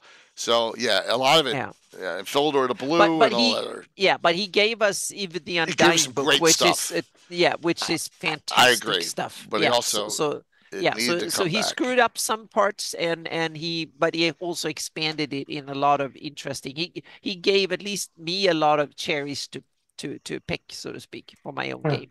Yeah. Very true there, Gary, that it's a compilation of a lot of other settings put together. It is. It's a starting point. Yeah. Very, very true. Yep. 100% you're right on that. So, but that's the wonder thing about it. So, according to Gary, it's 27 years and 591. Okay. 27. I would not have guessed he was that young.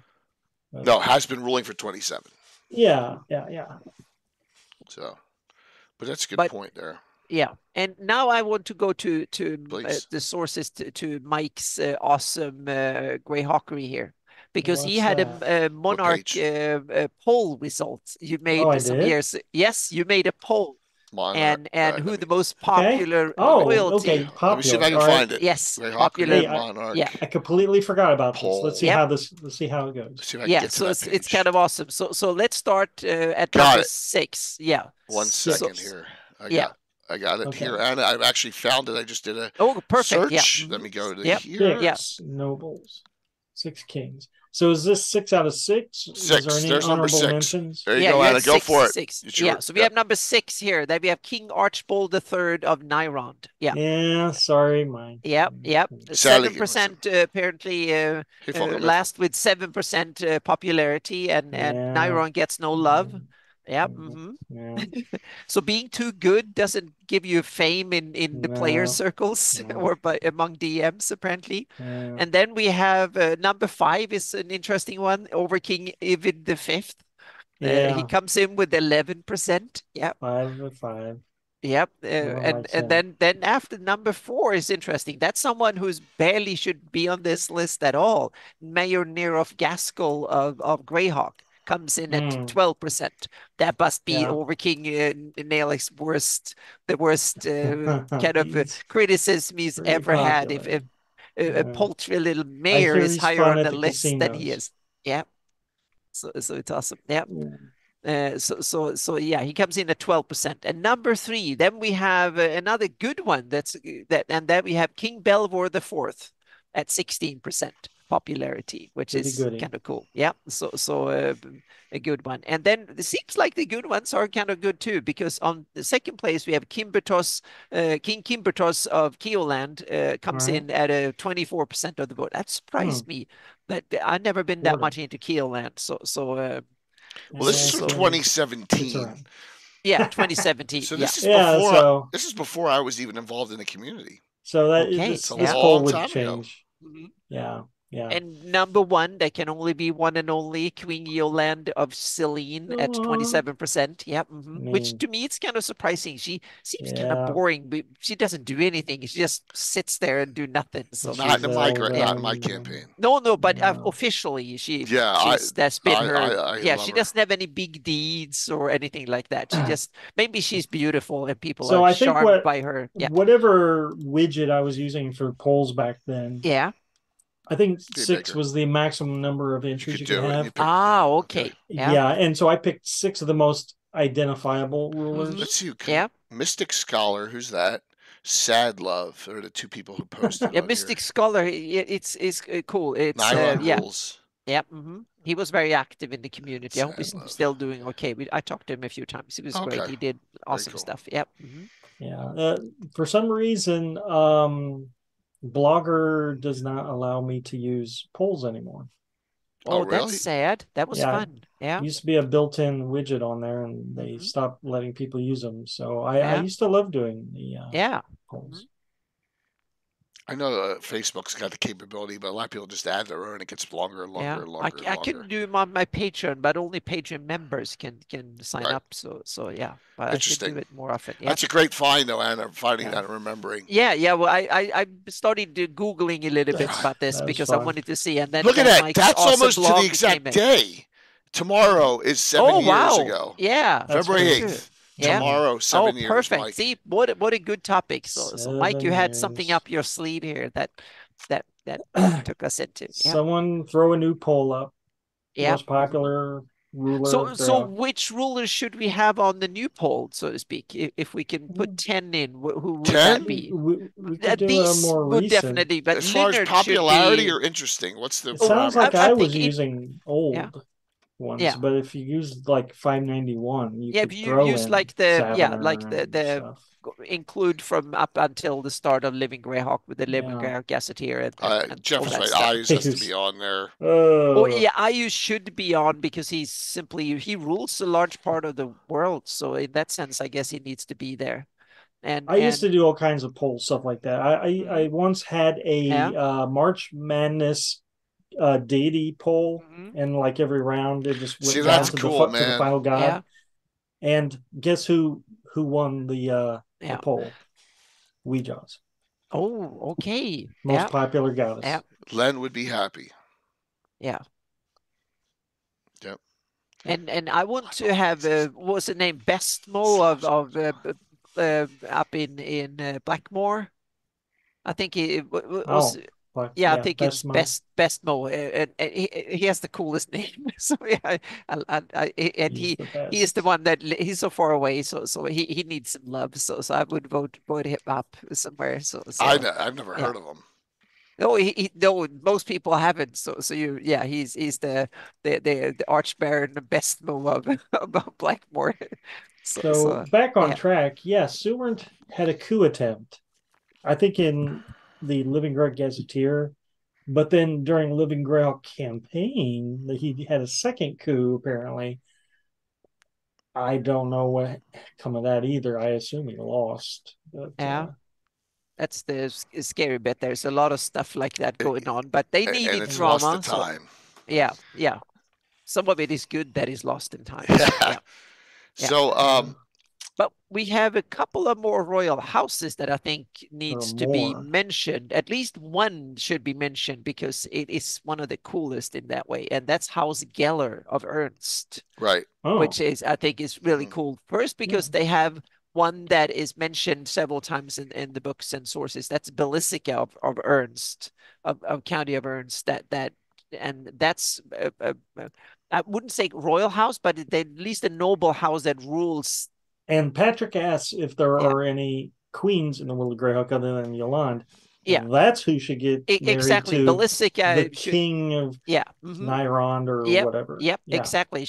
And Queen I have Belisica as a major political power player, and also the county and duchy of Ernst are so powerful and economically and size and stuff that their real power is on par with most countries, so to speak, meaning that the county and duchy of Ernst have both the economy and the population and stuff to compare themselves with almost any other country. So and the biggest cities are metropolises with enough people to have clout economically and stuff. So how, and there's other interesting Geller representatives. We have Geller the Bard from the Gord books that are really cool. And he was I forgot how he was related to Belisica, but he's a Geller, just like so he's part of the same family.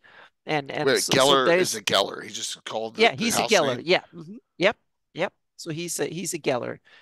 So he's part of that family. So yeah. So it's interesting. There's a lot of cool little anecdotes and content. So we have them. Interesting. Yeah, and in the Duchy of Ernst, you have House Lorinar is the other equivalent. So the with Karl and Justinian and others who so there you have another house, so to speak. And then we have to now go into the houses in Keoland, because there you have a whole bunch of houses that are primarily There is a bunch. Nihili and Rolla, or Yeah. the two Sewell You'll say houses those that two. yeah. Mention that two parties. Yeah, they go back and forth. Country. So yeah, which is probably good for stability, because you need a loyal opposition and a loyal government, so to speak. And if you can swap them back and forth, that's very good, because that fights corruption and stuff. So you should have power intermittently going back and forth between different parties. Seems to be good for I'm most voting nations. for House Courant. Yeah. There you go. Coron is another one. Yep. Yep. And now we have the latest one, Kimberto Scotti. He's of House Lisal, not Nihili or Rolla. So I think that was new. Yeah. Yeah, a new house broke in. How Yep. did he get in? Exactly. Yeah. And we have and then we have one other example. We have the Origian. We have one Origian ruler, and he was from House Sedena in Keoland, but that was back to -272 to -236. So that's, oh my God, 700 years ago. There was one Origian ruler of Keoland, and everybody else have been from one of the local more Sewell houses, so to speak. So, and they have basically gone back and forth, and so we have had 3 houses, or 4 rather, in that have ruled Keoland, but Nihili and Rolla have had 95% or 97% of the time span, from -342 up until as a role, 5. even though he's nowhere near the main family. Okay. Yeah. So Interesting. but Kimberto Scotti have ruled from 564. So yeah. That's a long time. Yep. To survive all those updates and box sets. Yeah, exactly. To survive all the new publications and stuff, so to speak. So yeah. Yeah. Made it through the hatchet multiple times. Yep. And they have interesting titles, like the First King, the Defender, the Seer, the Forlorn, poor guy, and the Origian, the Navigator, the Wise, the Explorer, the Mad, the Great, the Blackguard, the Boy King, the Wary. Yep. Yeah, that was. I wonder if that was derogatory. That was probably derogatory. Yeah, that was Mandros the First in -272 to -236, and then then you have the Wary, the Listless, the Dilettante, the Afflicted, and the Commoner. So yeah. So that was probably also derogatory. Yeah. Gary asked a question that I'd like to bridge into in our last half hour, and that is nobility, and what you want to, how you handle it in your game. Not royalty, but having noble characters or having characters interact with nobility. Maybe we can discuss a little bit on that. And so, Gary, for me, I don't like going to the, oh God, how do I say this? R minor. So I have 2 minor. You all know I have 2 minor. I have 2 houses in Keoland, Winchester and Rothschild.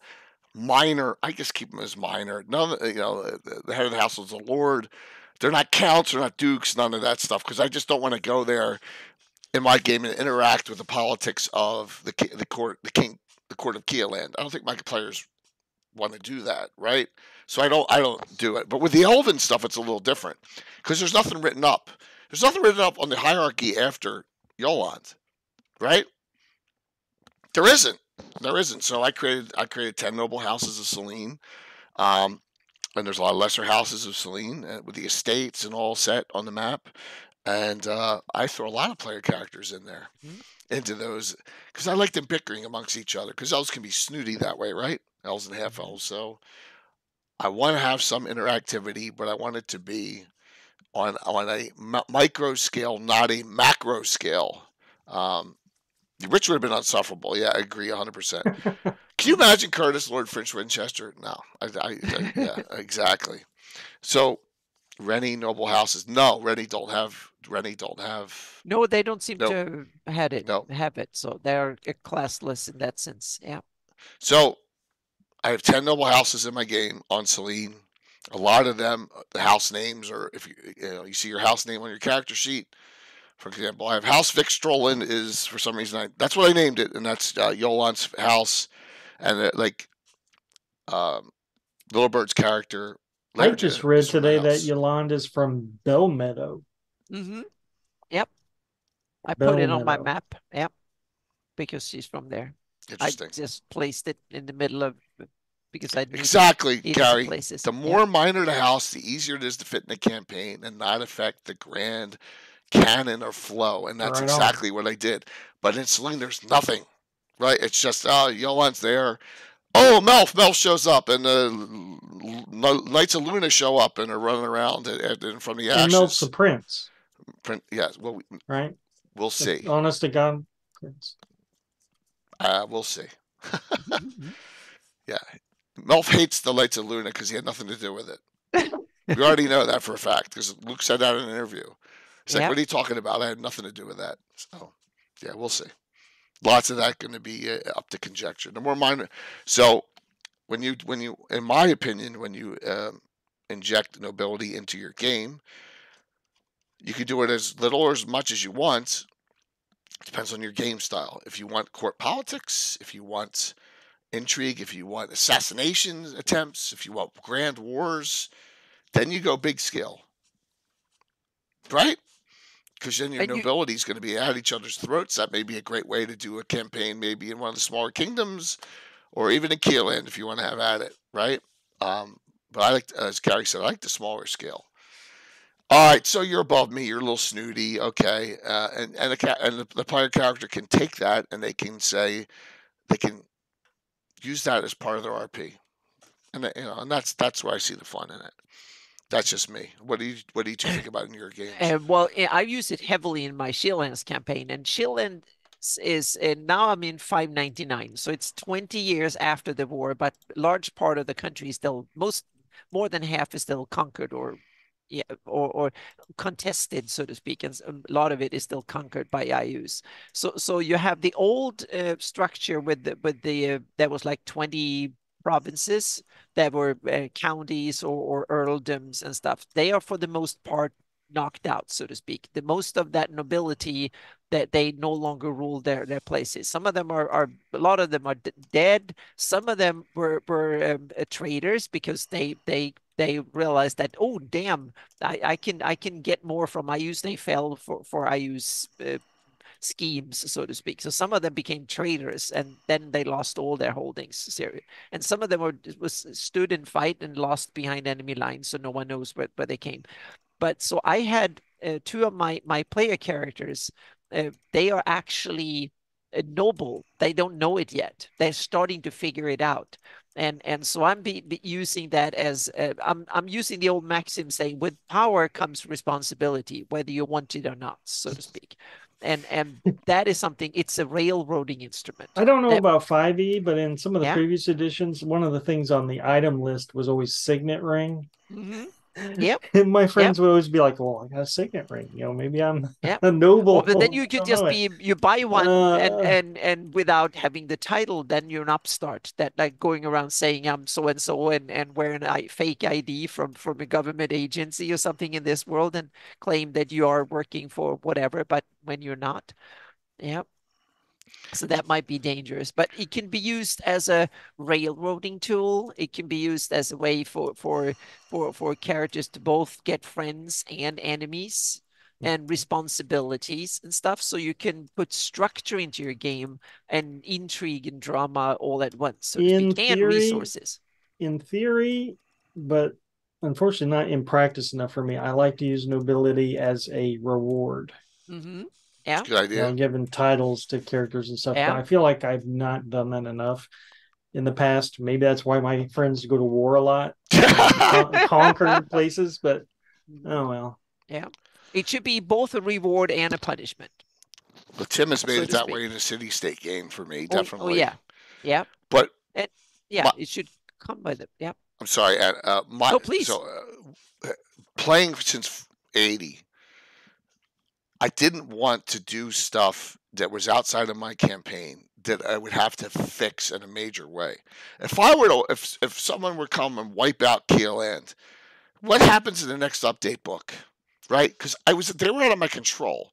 So you got 80, 83, Greyhawk book, Free City Greyhawk, From the Ashes, Marklands, I is the Evil, Living Greyhawk, right? All the stuff in between. I had no control of what was coming in, and I wanted to incorporate as much as I could of it. If I'm doing grand scale changes, well, I took it as a punishment, meaning if they rewritten things like Horn Society, they wrote it out. So I took it as I need to go with the story and make the best out of it.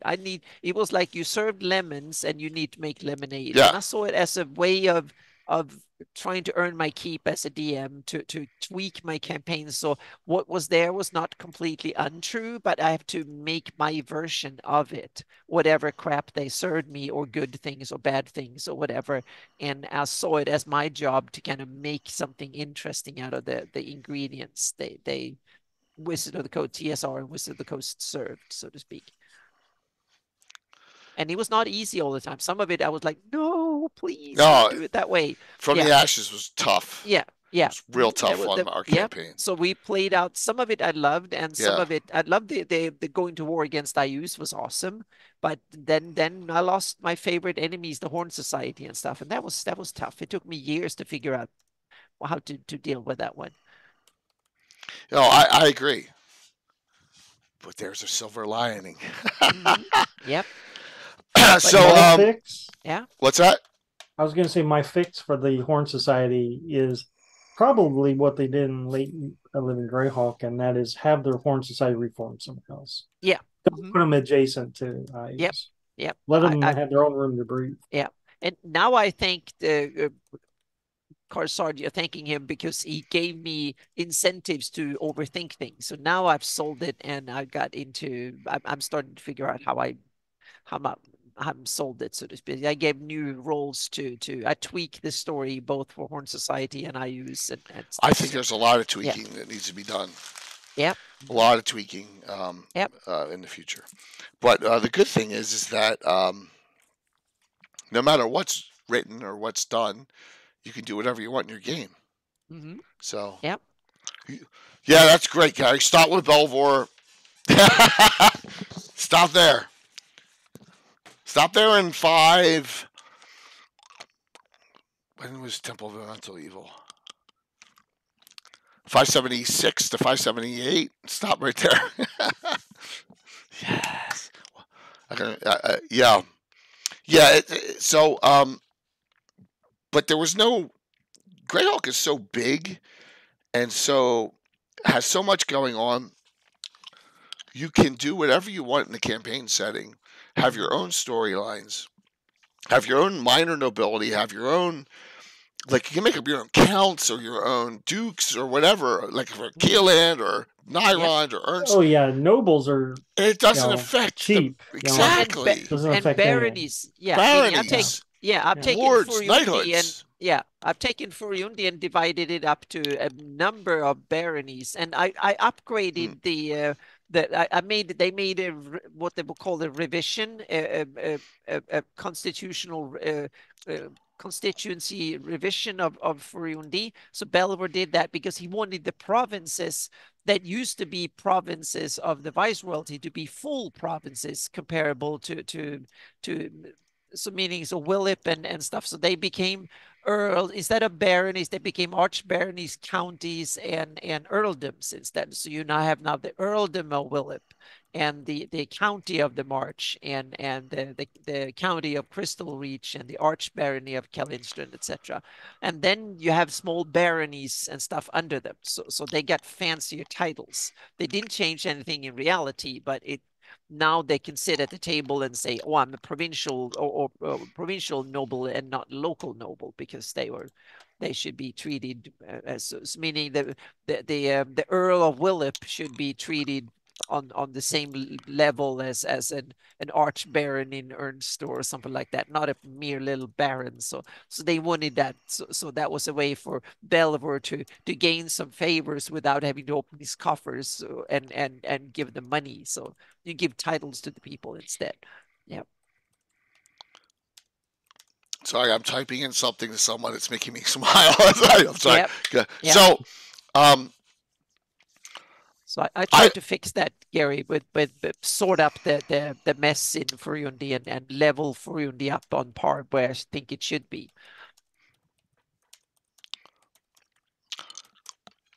So now the Verbobank is the county of Verbobank now, because they got leveled up and recognized as a full county. Yes. Yeah, they're not formally part of the Luna Furundi, but they got recognized as a full county and not a mere viscount anymore. So the viscount of Verbobank is now a full count of Verbobank and should be recognized as such. Yep. I want someone to run it. I just can't.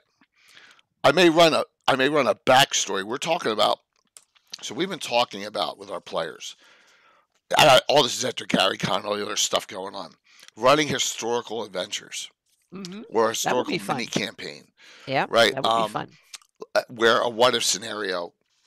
But it's scary because you can't change anything, or can you change something that will affect your later games, or how would you handle that? There's easy ways to do that, and it's the same thing with the From the Ashes timeline. Your micro may not affect whatever happens on the macro level, or maybe it will. You just have to keep the major NPCs out of it, so the kings and queens, and princes should not show up and to be killed. Yeah. But what if they didn't win at the battle where they're supposed to have won? Should you have a second battle to restore history but then again? Then something else happened to affect the outcome too, and that's kind of the fun thing. Will you change your official history if things changed back then? Depends on the level of. Remember, Hateful Wars, most of it is all conjecture anyway, and we have Tommy John Kelly's writings, which are a lot of it's created from scratch. So. I'm just giving that as an example. I'd love to go. It's kind of cool. I was thinking about doing a Vecna adventure from back in history. And that's awesome. That's a no-brainer. We have to. Someone has to do that. Someone has to do a sacking or attacking of his keep at that time, or some kind.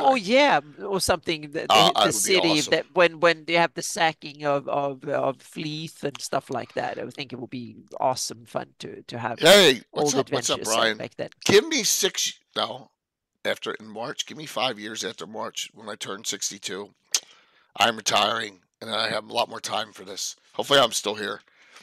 5 years. I'll do all that stuff. I'd love to do that stuff. It'd be awesome. I just don't have time right now. What do you think, Mike? Mike, you're the expert at running historical battles. Yeah. Well, okay. Yeah, definitely. Yeah. I'd use War Machine. Mm-hmm. Yeah. Companion rules, War Machine. Mm-hmm. And someone should update the Greyhawk Wars war game, or the board game, and make a better version of it with more details and stuff, and make it an online version so you can play it online. Would be cool, because they have these that you can build board game engines. That would be kind of awesome. Maybe someone had done it now, not aware of it. So yeah. So, BB, for example, I'll give you some examples of how alternate timelines. I know we're getting off the nobility talk, so please get me back on it, or someone bring up some topics under nobility and royalty if you want to get back on that for the last 15 minutes. I got one more. What if TOE freed Zugdemoy and unleashed a mushroom plague over Quran Valley? Okay, no big deal. I ran Xanthoria, in Greyhawk, which is a Forgotten Realms adventure, which is a Zuggtmoy plague in the middle of the, I started in the middle of this forest that went through Selene and the Free City of Altamira, which is years later. Happened at a different time. So you could deal with it. All sorts of fun things. What if scenarios. So, no biggie. What does paladin mean? Paladin mean, Don't yeah. even try it. Don't even try it. That's a good question. I bet you Les I'm knows not what gonna paladin waste means. any breath on that. Yeah. No, I have one more thing. I was going to talk about the barbarian kings. Let's do it. One of the neat things that I've read recently in the LGG, it's one of these titles that Gygax made up, was the Fastal of the Sioux. Yeah, he had many cool titles. Yeah, yeah. It's explained in the Living Great Gazetteer that it used to be an empire. The peninsula was an empire. Oh. And after Vatun was imprisoned, and then I guess they fractured into three kingdoms. But by default, the king of Krusky is still the Fastal, but he don't have the power to enforce it. His command over the whole barbarian lands. So if Vatun comes back, a la Five Shall Be One, if it was legit, that would make Lolgoth the emperor of the barbarian lands. Yes, I think Scottish Jeff, you're onto something. And I think you're right in that sense. But I think there's also another aspect of Palatine is that means it's not a hereditary. It's not your family that holds the title. You hold it. Jeff, and then the emperor or the king or whoever issued the title, issued that when you die or too old to hold the title, then or for some other reason can't hold the title, then he will issue that title to someone else. That I think is the meaning of Palatine. It's not meaning a counter duke. That title goes usually hereditary to the next in your family. But if it's Palatine, that is someone else who given it to you, and for as a personal holding for you, not as a family estate, so to speak. I think that's the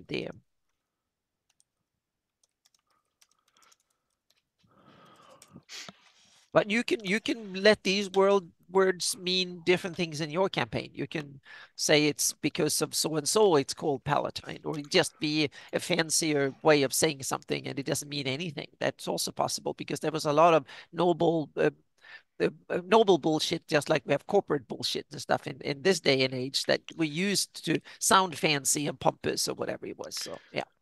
So I'll give you an example of me doing that, using these titles for whatever. We had, this is page 28, this is the 80 glossography. We didn't know what any of these knight titles meant, right? Oh, okay. So commander, banneret, companion, bachelor, above knight. So we use them as officer status positions in an order of Ulick. I think that was very much where they were, yeah. Yeah, but none of us looked them up in a reference anywhere and said, "Oh, that's what that means." So we're like, "Oh, well, they must know what they're talking about." Yeah. So that's where we utilize them. Yeah. Yep. And then you have other titles that could be interesting. You can have Castellan, for instance, that be the knight that runs a castle. He might not own it. That might be a baron or a count or an earl or whatever that owns it, but he's the one that runs it. So you can have, there will be like the CEO of a company today. He doesn't own shares in it. It's not his company, but he's the one running it. So you can have various people that are in effect noble in their daily decisions and powers and stuff, but they don't hold the title. Their kids will not gain any of that stuff. So they're just the ones that execute noble powers, so to speak. And there you can have a whole range of from court wizards, stately advisors. You can have various legal authorities. You can have priest of Rao going around making rulings and inform things, ambassadors, all sorts of fancy folk that aren't real noble people, but everybody have to obey them somehow or be scared of them or something, or see them as enemy. Meaning if you get that title, that means that you are now a representative of the king. That means that whoever doesn't like the king, he doesn't like you as well. So you become a target of all the schemes and stuff. Yeah. Fun discussion. Mm-hmm. I hope so. I hope we kind of inspired a little bit of building intrigues for your campaign and start reading these little titles and names and stuff. Gary, is that true though? Is that true nowadays? I mean, let's take a look at. I mean, the most the Throne of the Lion, the Keelanders. They kind of leave all the Ulick states alone at this point, as far as I've ever seen in my campaign or any of the references. It's kind of. They I seem think to be a declining empire, an old Sterich is the stale only one I empire. think they hold over, right? Sterich is actually a vassal of state of But it Keeland. seems to be more like they run into so much trouble that they need Hey, Chad. they need them to come and help them. Yeah. But that's just I think he may have been being facetious in there too. Mm-hmm. With the Yep. County of Ulick, weird. Yeah, interesting. Just crazy. But once again, you can do it however you wish. That's the great thing with Greyhawk.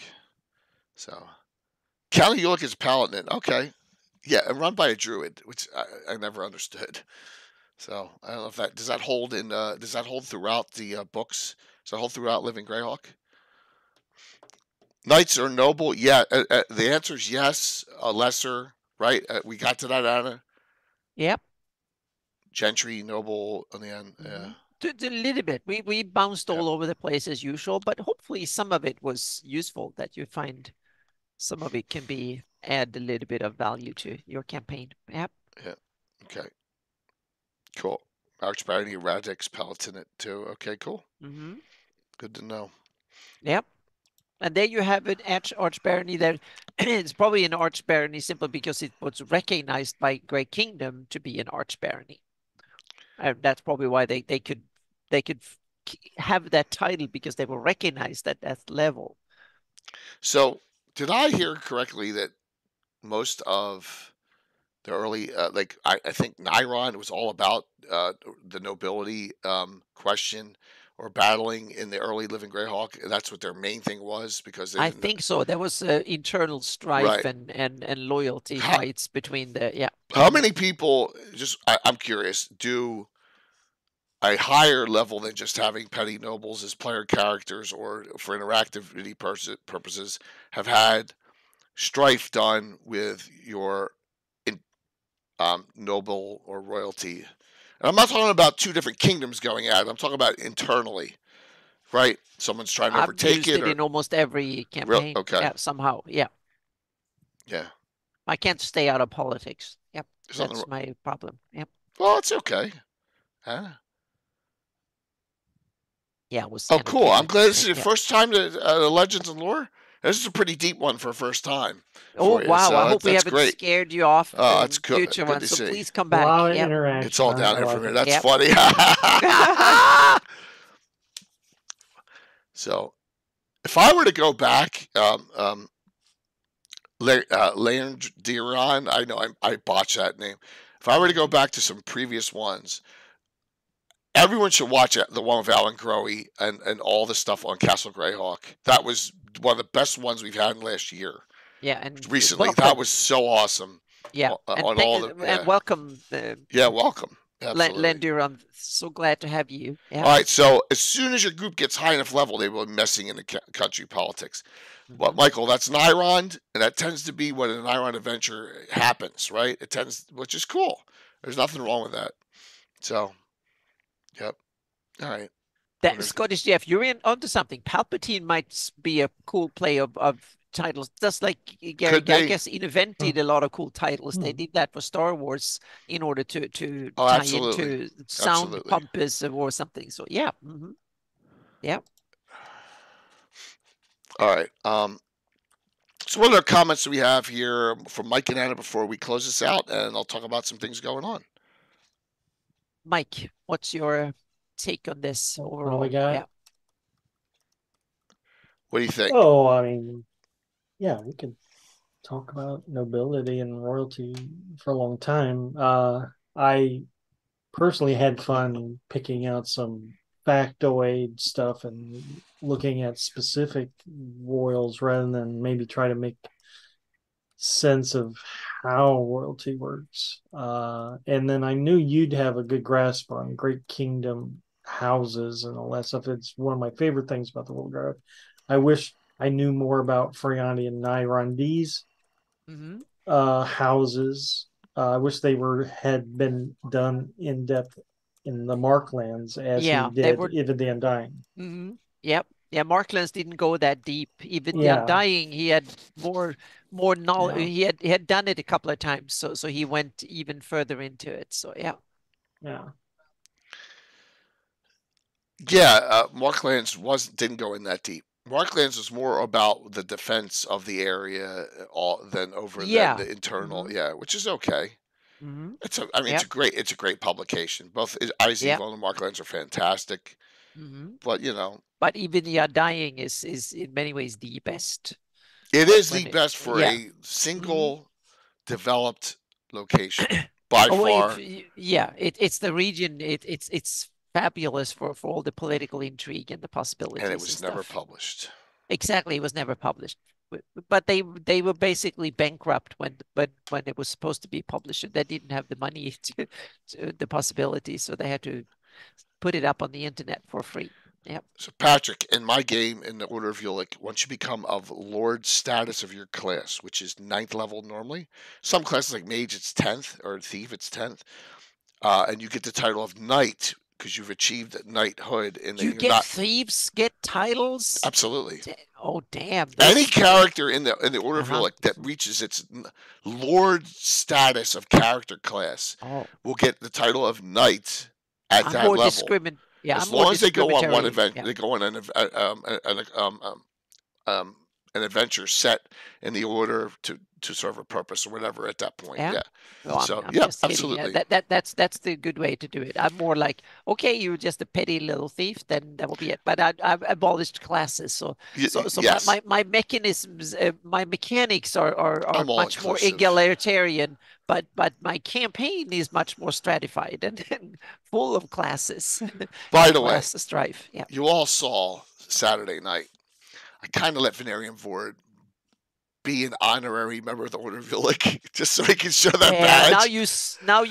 Because it's funny. Yeah, you stigmatize the Order for a generation now. Because now we're all going to see Eric and Gary Khan. Oh my gosh! Knights. Yes, they are. The old knights. They were rolled in their graves. Absolutely, but it's just.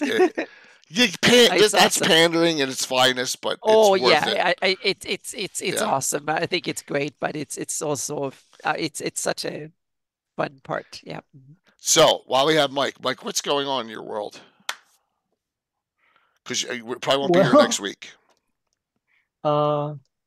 I'm doing a lot of nostalgia gaming apparently because I'm running BECME a Mystara game every other Sunday, and then on Wednesdays I'm in 10 for now. I don't know how long it'll last, but I'm in a G.I. Joe role-playing game. Okay. Oh yeah. Like the characters? Yeah. It's a newer 5e based game. I believe 5e is but yeah, G.I. Joe, like the cartoon G.I. Joe. Yeah, like Lady J and Snake. Yeah. It hits all the right buttons. Sergeant Slaughter in there too? It's all in there, Joe. Oh my gosh. Yeah, I'm an explosive ordnance disposal guy named Snips. That's awesome. Oh my gosh. You should bring that to Gary Con and play it in the open play. It's a lot. Oh my gosh, that's funny. Shipwreck, Shipwreck. So that's a good one, Troy. Yeah, that'll be my next one when I get killed. Except no one gets killed in G.I. Joe, so it's like 5e. It is 5e. Just 5e. Kidding. But I mean, in the cartoon, no one ever gets hurt. It's like the A-Team running around shooting thousands of bullets. Someone gets shot. I got it. Yeah. So that's wonderful. That's the goofy stuff we're doing right now. Yeah. And of course, I'm still doing Rich's campaign on Mondays. We're still in Hetmana land. My Lore Mantel is killing everything in sight. There's nothing wrong with that. You're enjoying yourself, right? Guys are having fun. Yeah. That's all that matters. Yep. That's all that matters. Yeah, now that I'm high level, I'm enjoying myself. Right. Well, Mike, it was great to have you back for this one. So, awesome. Definitely great to see you back here, and we want you every week if possible. Yeah, I still have a list of topic ideas. Good. Other ideas. So that's excellent. Good. Yep. Very, very cool. Santa, what's up? Well, there will be. I will set and map on Friday, as usual on Twitch. Hang on a second. I might have the put some links and stuff in here. Hang on a second here. Well,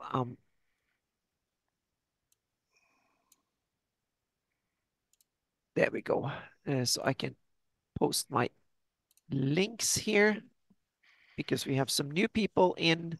So yeah, so they will be on Friday will be a new mapping live stream, and now I've been working on so much new stuff that I haven't shown to anybody. So I can't probably don't be able to resist much longer. So I will probably put some sneak peeks leading up to GaryCon, what I will release then, and there will be some early shows for my patrons.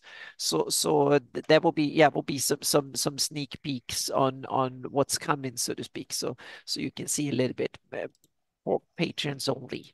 So because I want to this time I want to have some cool stuff to show at the con and to all my patrons and stuff during the con, because I will make it public. All the slides and stuff like that will become public as soon as the seminar is over, and so but there are some new cool stuff, and I've also upgraded hardware and stuff a little bit too, because there are some heavy lifting coming up. So I needed even more power than I had. So now I strained my wallet even more here. So I'm in financial strife because of it. But it's So I'm building up. My old computer couldn't run Windows 11, so I thought, what the heck? So I've upgraded that one too. So now I have even more CPU cores and stuff to throw at the problem. So now I can do some heavy lifting. So I'm starting to get somewhere. So there will be a whole long part of my seminar will be talking about this. So there will be new cool things possible that I never thought would be possible is now getting possible. I'm starting to set up a routine. So there will be some sneak peeks into that the coming weeks or the coming month up until the actual con, so to speak. But I want to have some cool stuff to show for first. So there are some cool stuff, some really cool stuff coming. So yeah. So that's kind of cryptic, but I want it to be cryptic because I want to have some new cool stuff showing. So I have to suffer until then. So, and you guys too. Yeah. So let's show this. Here's where we are. I showed it earlier. A lot of you weren't on. It's probably where we're going to end. $26,266. It's surpassing fantastic. Last year of $25,514. We literally raised $6,000 in the last 2 hours of gabbing on Sunday night, which was insane. It was absolutely insane. Thank you, everyone, for your support. I'm working through the gifts now, the donator gifts. I'm like to number 16 on the list. Mm-hmm. And I'm like in the $300 range for donations. The cutoff this is a guess. Every year it goes up because it's just a number of people. My guess is it's going to be 100 this year. I think it was like 75 or 85 last year, but there's so many $100 donators. Now a lot of them I have no idea who they are. I just don't know them, so I'll put words out to, do you know who this is? And then we'll see. But a lot of them I've never heard of before, which is a good thing. We're getting a lot of other donators in. So note that is where we are. I got a lot of great stuff still going through the list here. So I still have a Carlos set of all three Marquesas. I still have the entire 1E reprint books from Patrick. I still have I I have all the Reapers. No one's taken a Reaper Minute yet. Still have this Mage Knight, Shadow Dragon. I still have the Monstrosities book from Frog Got Games. I still have a lot of 3D print compilations. So, nope. No one has, Patrick, not yet. Last thing that went was all the Troller Games signed books. The Ostrich books from Blackblade went quick. They went real quick. All the Elmores went quick. The Malden books went, the Malden Greyhawks went quick. Boom. So I'm keeping track. Boom. I've gotten like 16 things out. Also, if you're part of these groups, Slavs or 2 Drink Minimum, you will be getting your shirt. I'm getting them all out too for Gary Con. All right. So, yep. Patrick, not yet, but someone will. Guaranteed. Okay. So, game tomorrow night. Back to the normal Headhunters. Whoops. Search for the Brothers. I haven't even taken pictures of the basement yet. I've been so busy. The Headhunters are going to head into the gnarly forest to look for 2 sages / in my game Maesters, the Maester class I have, / changing the name to Magister for the Free City of Altamira box set because we don't want a Game of Thrones suing us. And Ed says Magister's general, it's okay. 2 of them, both would keep towers near each other, but they didn't like each other. To find information, they're trying to seek if we can find out an actual location of the legendary Blackthorn in the gnarly. That's the whole gist of this. And will they have that information, or will we strike out again trying to locate that legendary place where humanoids reign supreme by the thousands within that place? So, yes, good. That's great to hear from your campaign in Von Mokla's game. That's awesome. That's fantastic there, Gary. I'm glad to see you're doing that. That's cool. It's a neat mix. And like I said, the Magister will be in the Free City Altamira box set. That is coming in a sneak peek, 20 to 25 pages for Gary Con. Right? There'll be like 400 copies. All right, so this is tomorrow. No gabbing Sunday night. It's the Super Bowl. Life will kick my ass, so no gabbing. We're going to have it Monday probably, all right, because I got nothing going on Monday night, so we'll have it Monday this week. But in 2 Sundays, I have this gentleman coming who I met at Page. Very interesting. He's a Canadian, for all you people who are Canadian. His name is Greg Gillespie, and where's the other picture? We're going to discuss his new role-playing game. It's first edition style, old school. It's very Moldvay-ish and Holmes, so you're going to like it, Dragon Slayer. So we'll see. We'll talk about that. Well, also, Greg and I are kind of on the same wavelength when it comes to life, and we'll have a lot of fun, just topics we'll talk about. So that'll be a week from Sunday. Greg will be on. Okay? Yep. So, yeah, David, it's just, I've been talking for a while, and yeah, you got it. And then a week from, I'll shout it out, week from Saturday, the 17th, Saturday morning will be our next Greyhawk All-Star Vet Nuclear Meat Returns in an adventure. I haven't titled it yet, but we'll have that group Saturday morning at 9 a.m., a week from Saturday. This Saturday I'm off. All right? That's all we got going. 26,266. Thank you. Wonderful. All right. Who wins tonight? Let's take a look. Let's see who wins the Classic Reprint giveaway. We'll see y'all tomorrow night. By the way, I understand everyone's tapped out. If no one gets any special hero points, they just have to live with it. You know what I mean? I understand. You guys all went above and beyond for the fundraiser. I appreciate it. Everyone really did their part. Entries are closed. Winner tonight, Enoch Pratt. Tim. Congratulations. Congrats. By the way, your Titan Dice just went out from last week. Because I just got around to getting it done. So, with all the other stuff. So, Tim, you're a winner, chicken dinner. Yes, so let me know what you want. I do have Raven's Rooks, if you don't have one yet.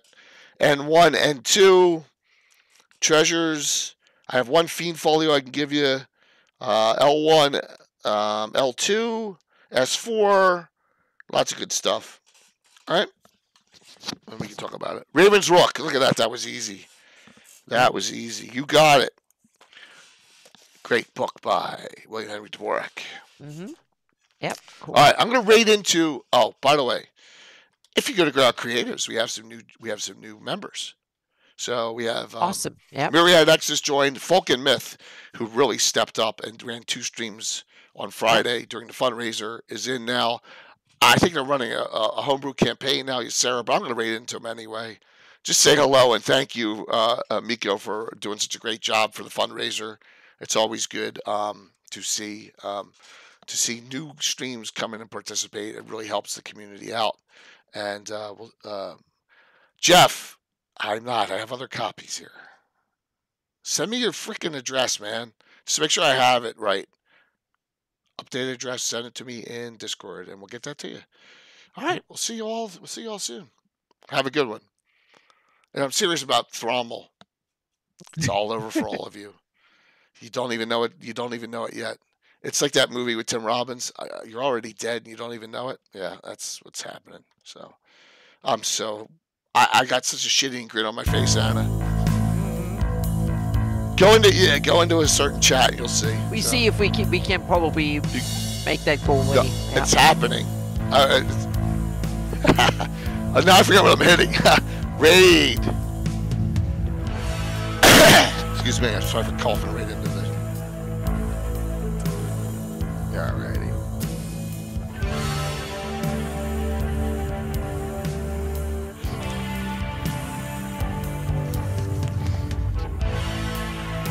Yep, say hi, follow, and just, they did such a great job. Really appreciate it. 5, 4, 3, 2, 1. We'll see you tomorrow night, 7:30. All right.